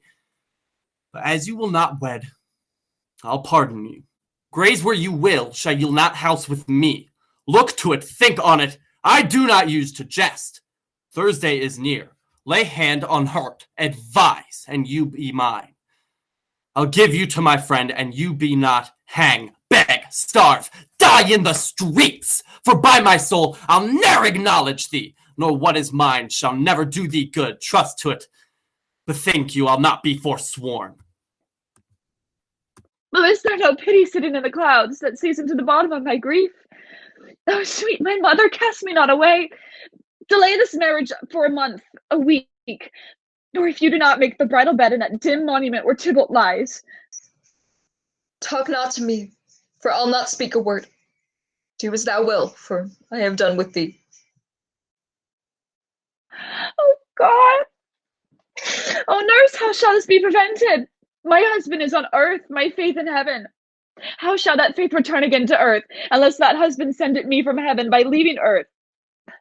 Oh, comfort me, counsel me. What sayest thou? Hast thou not a word of joy to comfort, nurse? Faith, here it is. Romeo is banished, and all the world to nothing, that he dares ne'er come back to challenge you, or if he do, it needs must be by stealth. Then, since the case so stands as now it doth, I think it best you married with the county. Oh, he's a lovely gentleman. Romeo's a dishclout to him, an eagle, madam, hath not so green, so quick, so fair an eye as Paris hath. Beshrew my very heart, I think you are happy in the second match, for it excels your first, or, if it did not, your first is dead, or 'twere as good he were as living here, and you no use of him. Speakest thou from thy heart? And from my soul too, or else beshrew them both. Amen. What? Well, thou hast comforted me marvelous much. Go in and tell my lady I am gone, having displeased my father to Laurence's cell, to make confession and to be absolved. Marry I will, and this is wisely done. The ancient damnation! Oh, most wicked fiend! Is it more sin to wish me thus forsworn, or to dispraise my lord with that same tongue, which she hath praised him with above compare so many thousand times? Go, counselor. Thou and my bosom henceforth shall be twain. All to the friar, to know his remedy. If all else fail, myself have power to die. On Thursday, sir. The time is very short. My father Capulet will have it so, and I am nothing slow to slack his haste. You say you do not know the lady's mind? Uneven is the course. I like it not. Immoderately she weeps for Tybalt's death, and therefore have I little talked of love. For Venus smiles not in a house of tears. Now, sir, her father counts it dangerous that she doth give her sorrow so much sway, and in his wisdom hastes our marriage, to stop her inundation of her tears, which too much minded by herself alone may be put from her by society. Now, do you know the reason of this haste?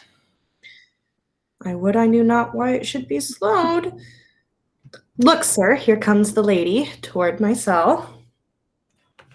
Happily met, my lady and my wife. That may be, sir, when I may be a wife. That may be, must be, love, on Thursday next. What must be shall be.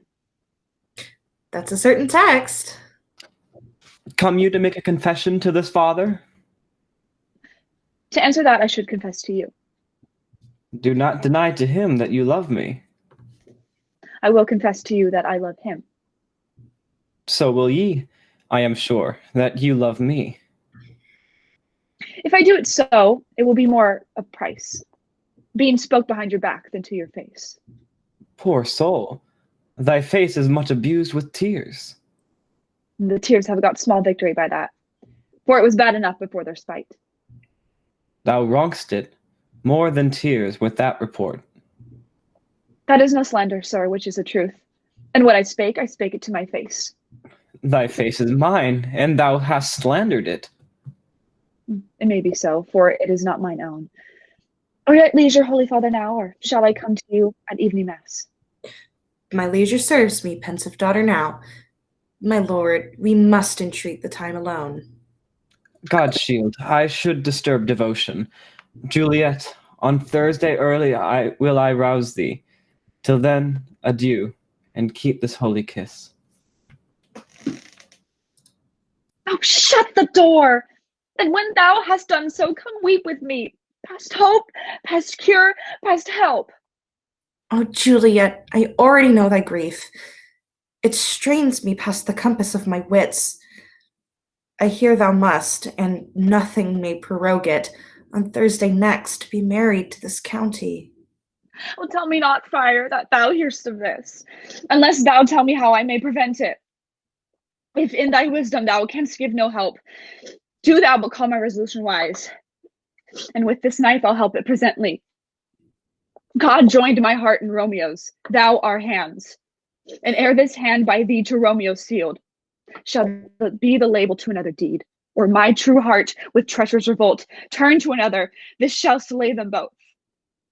Therefore, out of thy long experienced time, give me some present counsel, or behold, twixt my screams and me this bloody knife shall play the umpire, arbitrating that which the commission of thy years and art could to no issue of true honor bring. Be not so long to speak, I long to die, if what thou speak not of remedy. Hold, daughter.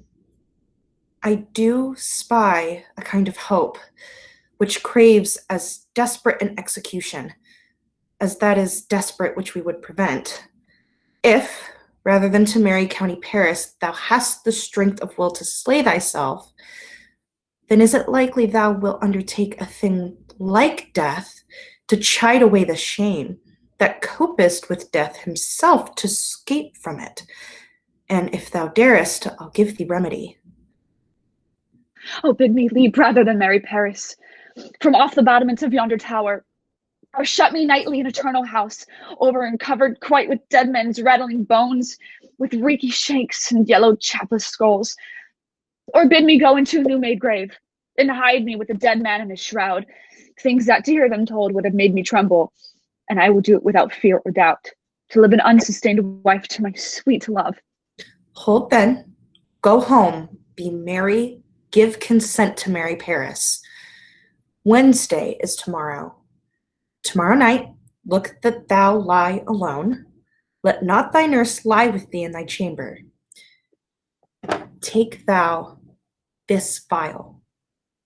Being then in bed, and this distilled liquor drink thou off, when presently through all thy veins shall run a cold and drowsy humor, for no pulse shall keep his native progress, but surcease.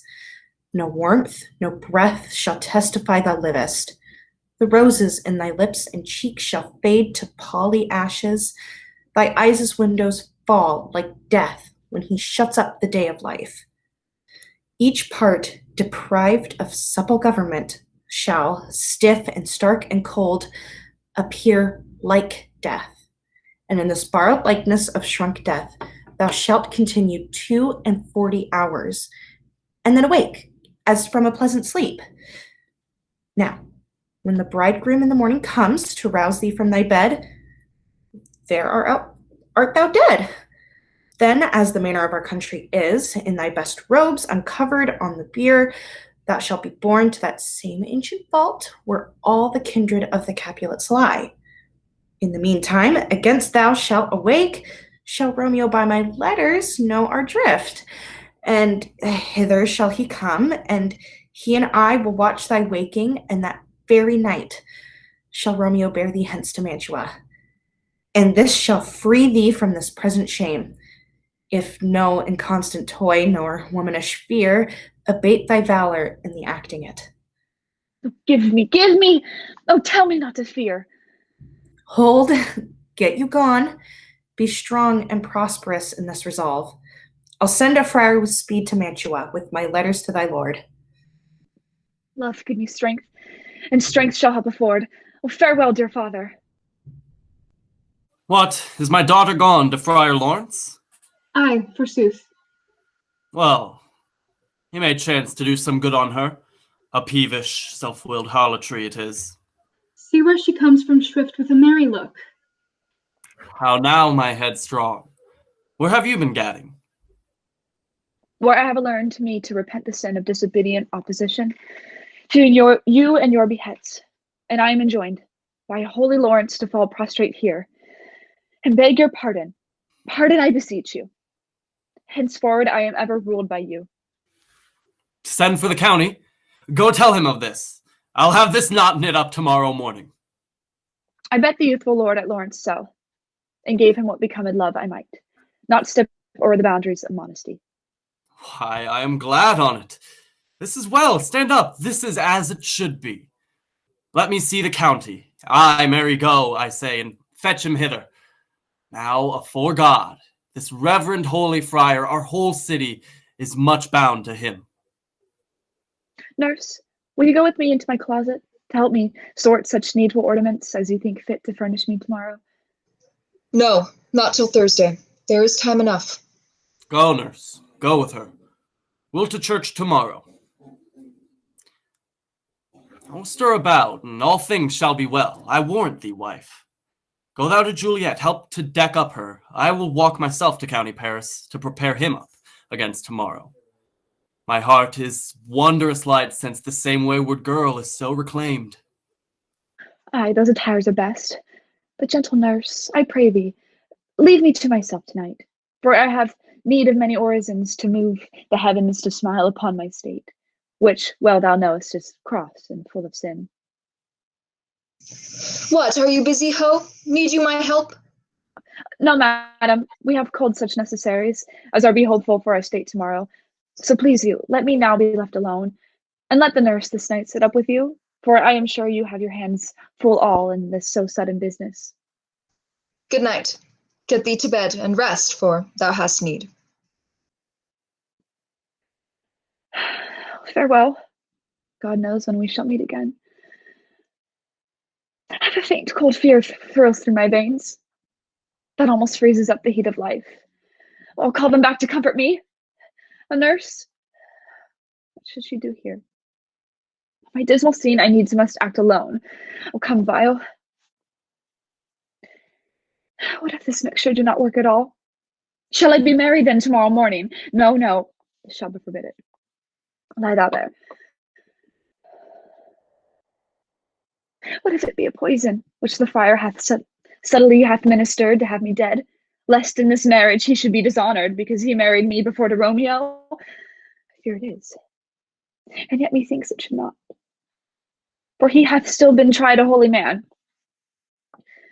How if when I am laid into the tomb, I wake before the time that Romeo come to redeem me? There's a fearful point. Shall I not then be stifled in the vault, to whose foul mouth no healthsome air breathes in, and there die strangled ere my Romeo comes? Or if I live, it is not very like.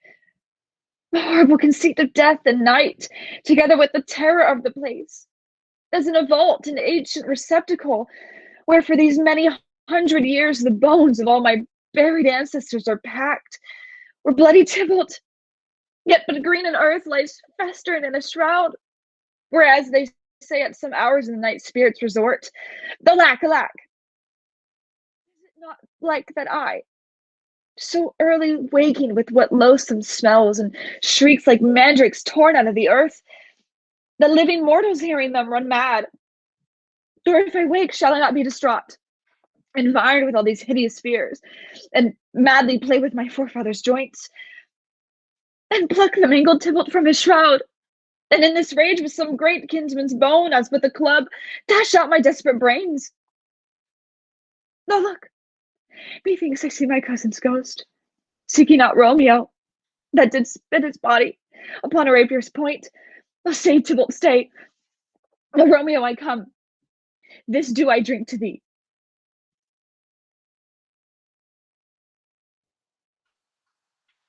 Mistress? What mistress? Juliet. Fast I warned her, she. Why, lamb, why, lady, why you slug a bed? Why, love, I say, madam, sweetheart, why, bride? What, not a word? You take your pennyworths now, sleep for a week. For the next night, I warrant, the county pareth hath set up his rest, that you shall rest but little. God forgive me. Mary and amen. How sound is she asleep? I must needs wake her. Madam, madam, madam. Ay, let the county take you in your bed. He'll fright you up, faith. Will it not be? What, dressed? And in your clothes, and down again? I must needs wake you. Lady, lady, lady, alas, alas, help, help, my lady's dead. Oh, well a day that ever I was born. Some aquavitae, oh, my lord, my lady. What noise is in here? Oh, lamentable day. What is the matter? Look, look, oh, heavy day. Oh, me, my child, my only life. Revive, look up, or I will die with thee. Help, help, call help. For shame, bring Juliet forth, her lord is come. She's dead, deceased, she's dead, alack the day. Alack the day, she's dead, she's dead, she's dead. Let me see her. Out, alas!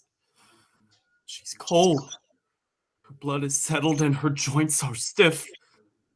Life and these lips have long been separated.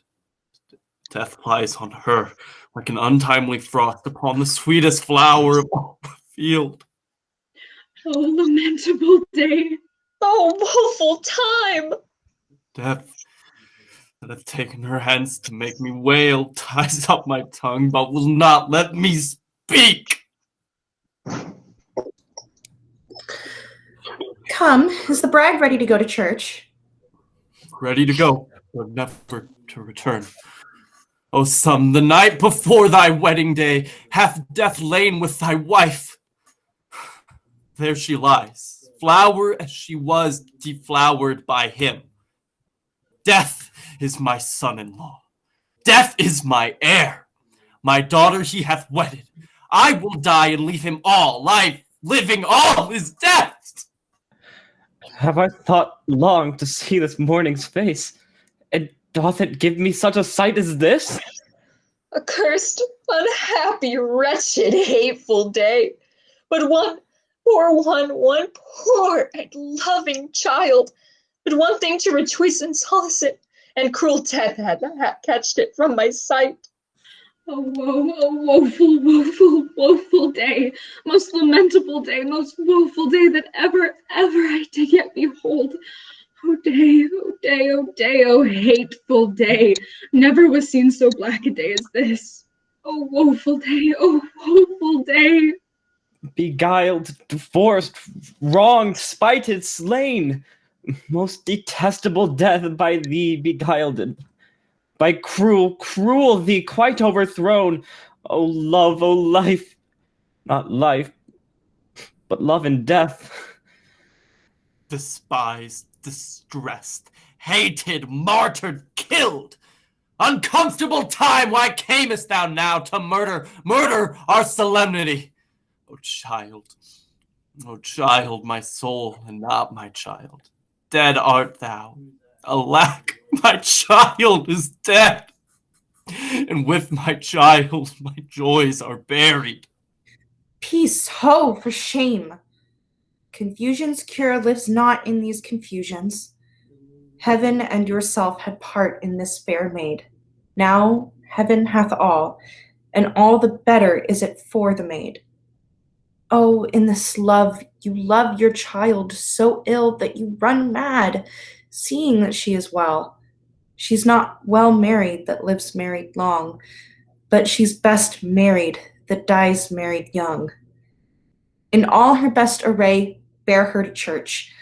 For though fond nature bids us lament, yet nature's tears are reason's merriment. All things that we ordained festival turn from their office to black funeral. Our instruments to melancholy bells, our wedding cheer to a sad burial feast.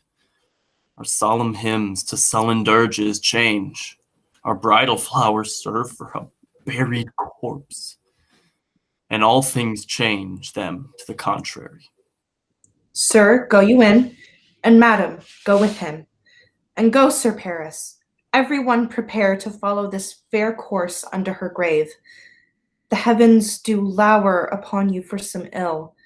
Move them no more by crossing their high will. If I may trust the flattering truth of sleep, my dreams presage some joyful news at hand. My bosom's lord sits lightly in his throne, and all this day an unaccustomed spirit lifts me above the ground with cheerful thoughts. I dreamt my lady came and found me dead.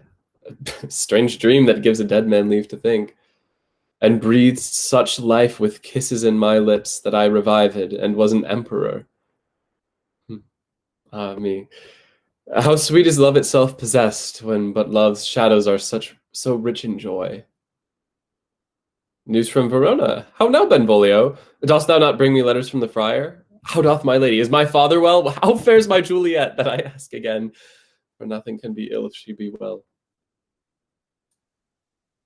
Then she is well, and nothing can be ill. Her body sleeps in Capel's monument, and her immortal part with angels lives. I saw her laid low in her kindred's vault, and presently took post to tell it you. Oh, pardon me for bringing these ill news. Is it even so? The night is by these stars! I do beseech you, sir, have patience. Your looks are pale and wild, and do import some misadventure. Tush, thou art deceived. Leave me. Hast thou no letters for me from the friar? No, my good lord. No matter, get thee gone. Get thee gone! Well, Juliet, I will lie with thee tonight. Let's see for means. Oh, mischief. Thou art swift to enter in the thoughts of desperate men. I do remember an apothecary, and hereabout he dwells, which late I noted in tattered weeds with overwhelming brows.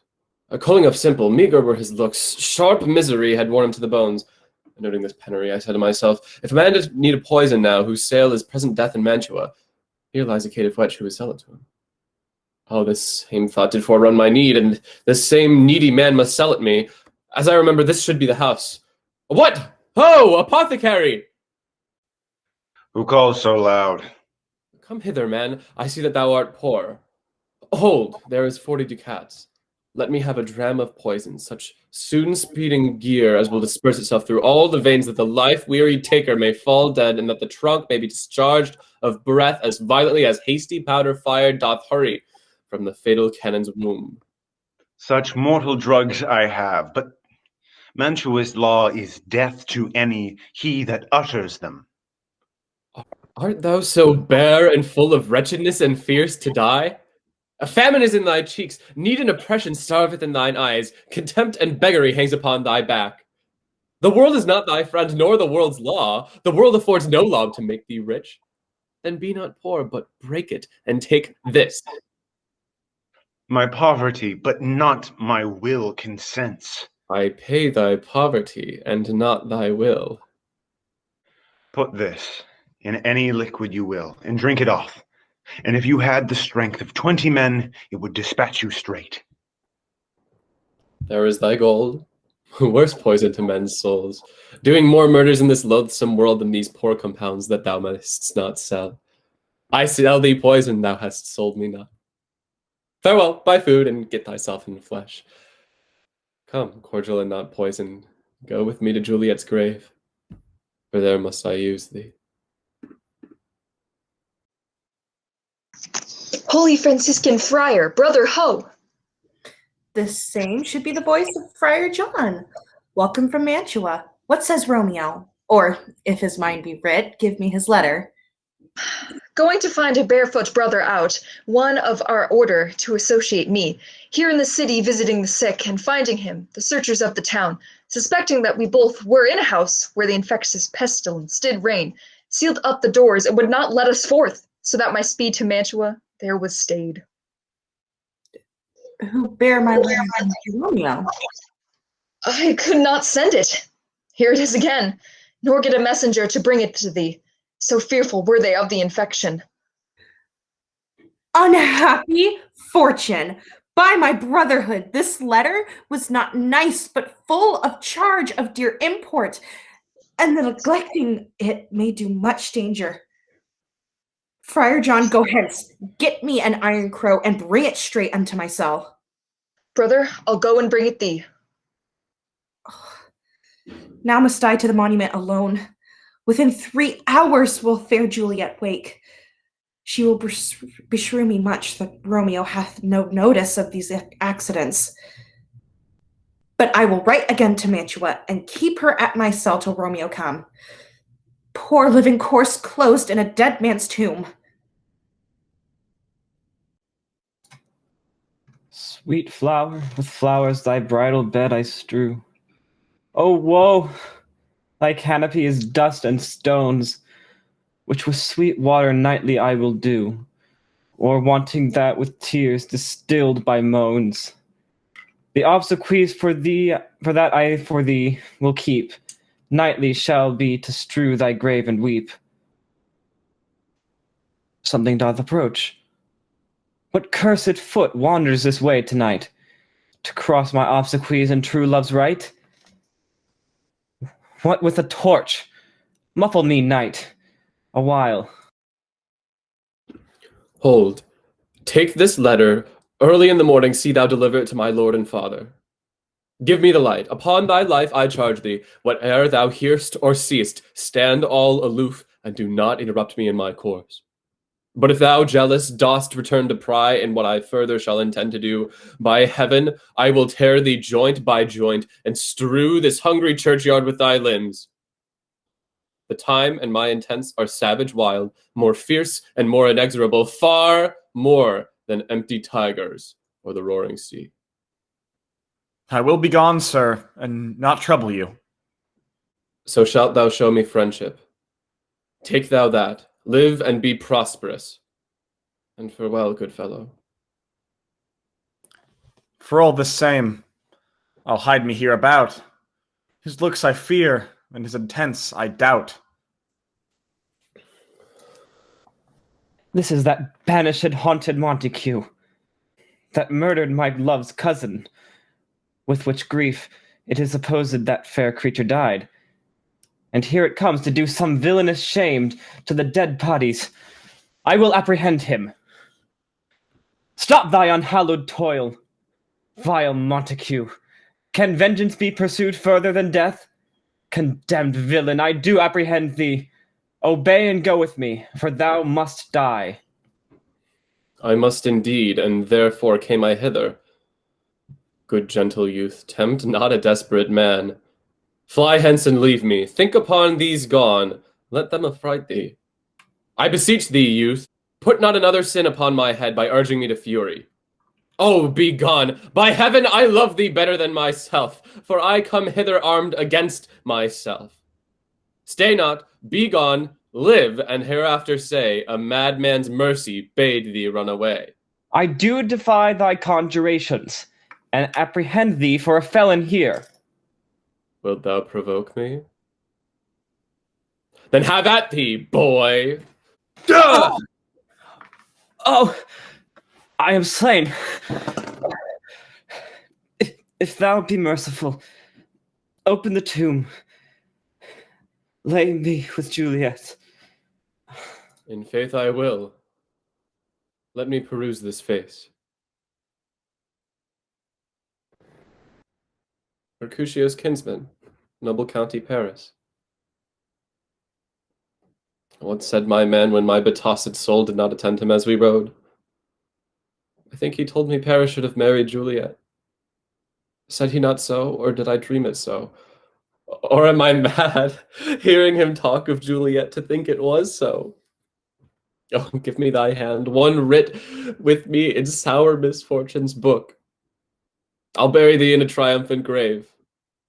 A grave? Oh no, a lantern, slaughtered youth, for here lies Juliet, and her beauty makes this vault a feasting presence full of light. Death, lie thou there by a dead man interred. Oh, my love, my wife. Death that hath sucked the honey of thy breath hath had no power yet on thy beauty.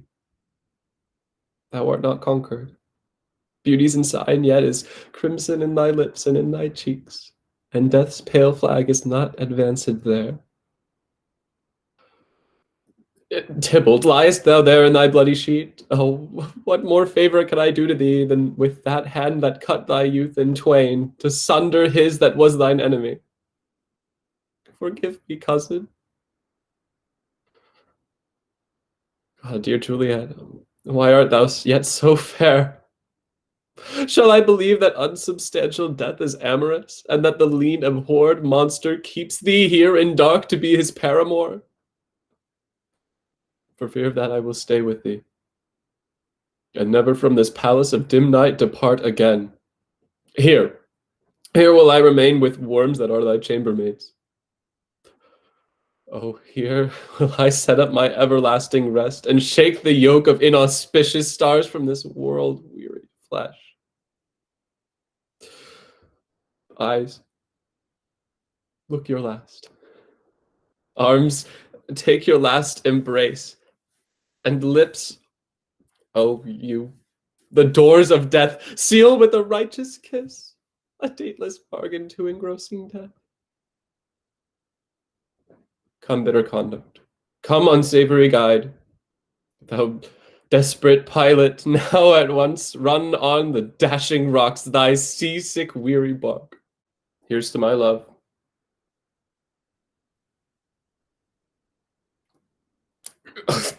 O true apothecary, thy drugs are quick.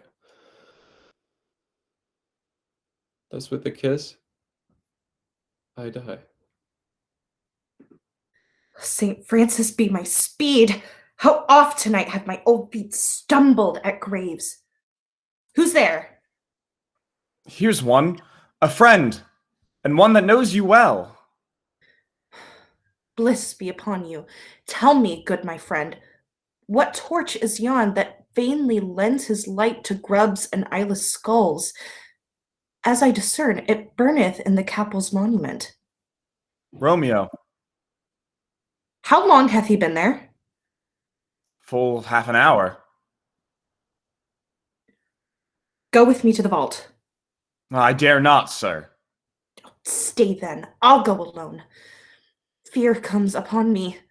Oh, much I fear some ill, unlucky thing. Romeo! Alack!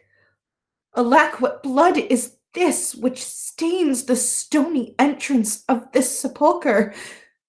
What mean these masterless and gory swords to lie discolored by this place of peace?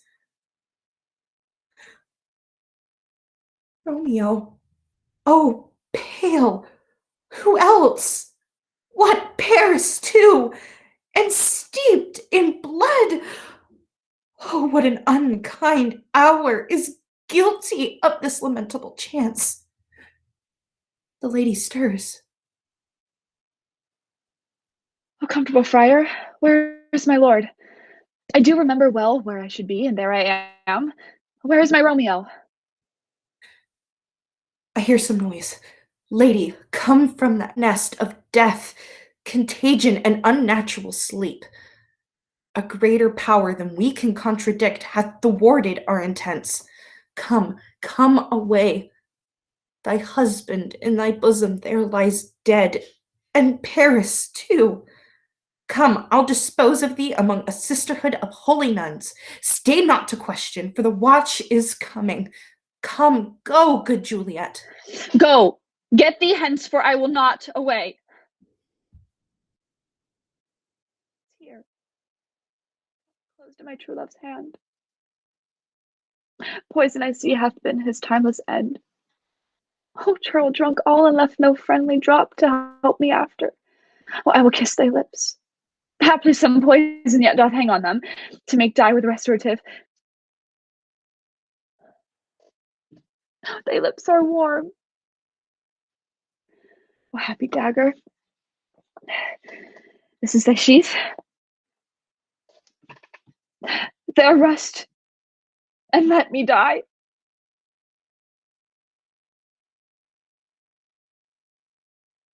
What misadventure is so early up that calls our person from our morning's rest? What should it be that they so shriek abroad? The people in the street cry Romeo, some Juliet and some Paris, and all run with open outcry toward our monument. Oh heavens! Oh, why, look how our daughter bleeds! The dagger hath been taken, for lo, his house is empty on the back of Montague, and is missheathed in my daughter's bosom. Oh me! The sight of death is as a bell that warns my old age to a sepulchre. Come, Montague, for thou art early up, to see thy son and heir more early down.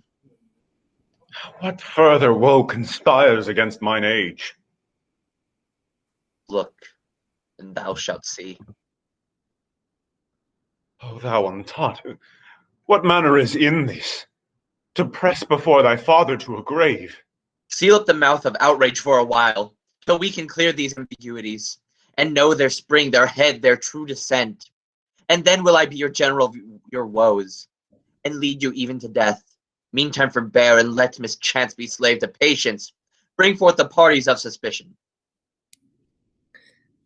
I am the greatest, able to do least, yet most suspected, as the time and place doth make against me of this direful murder.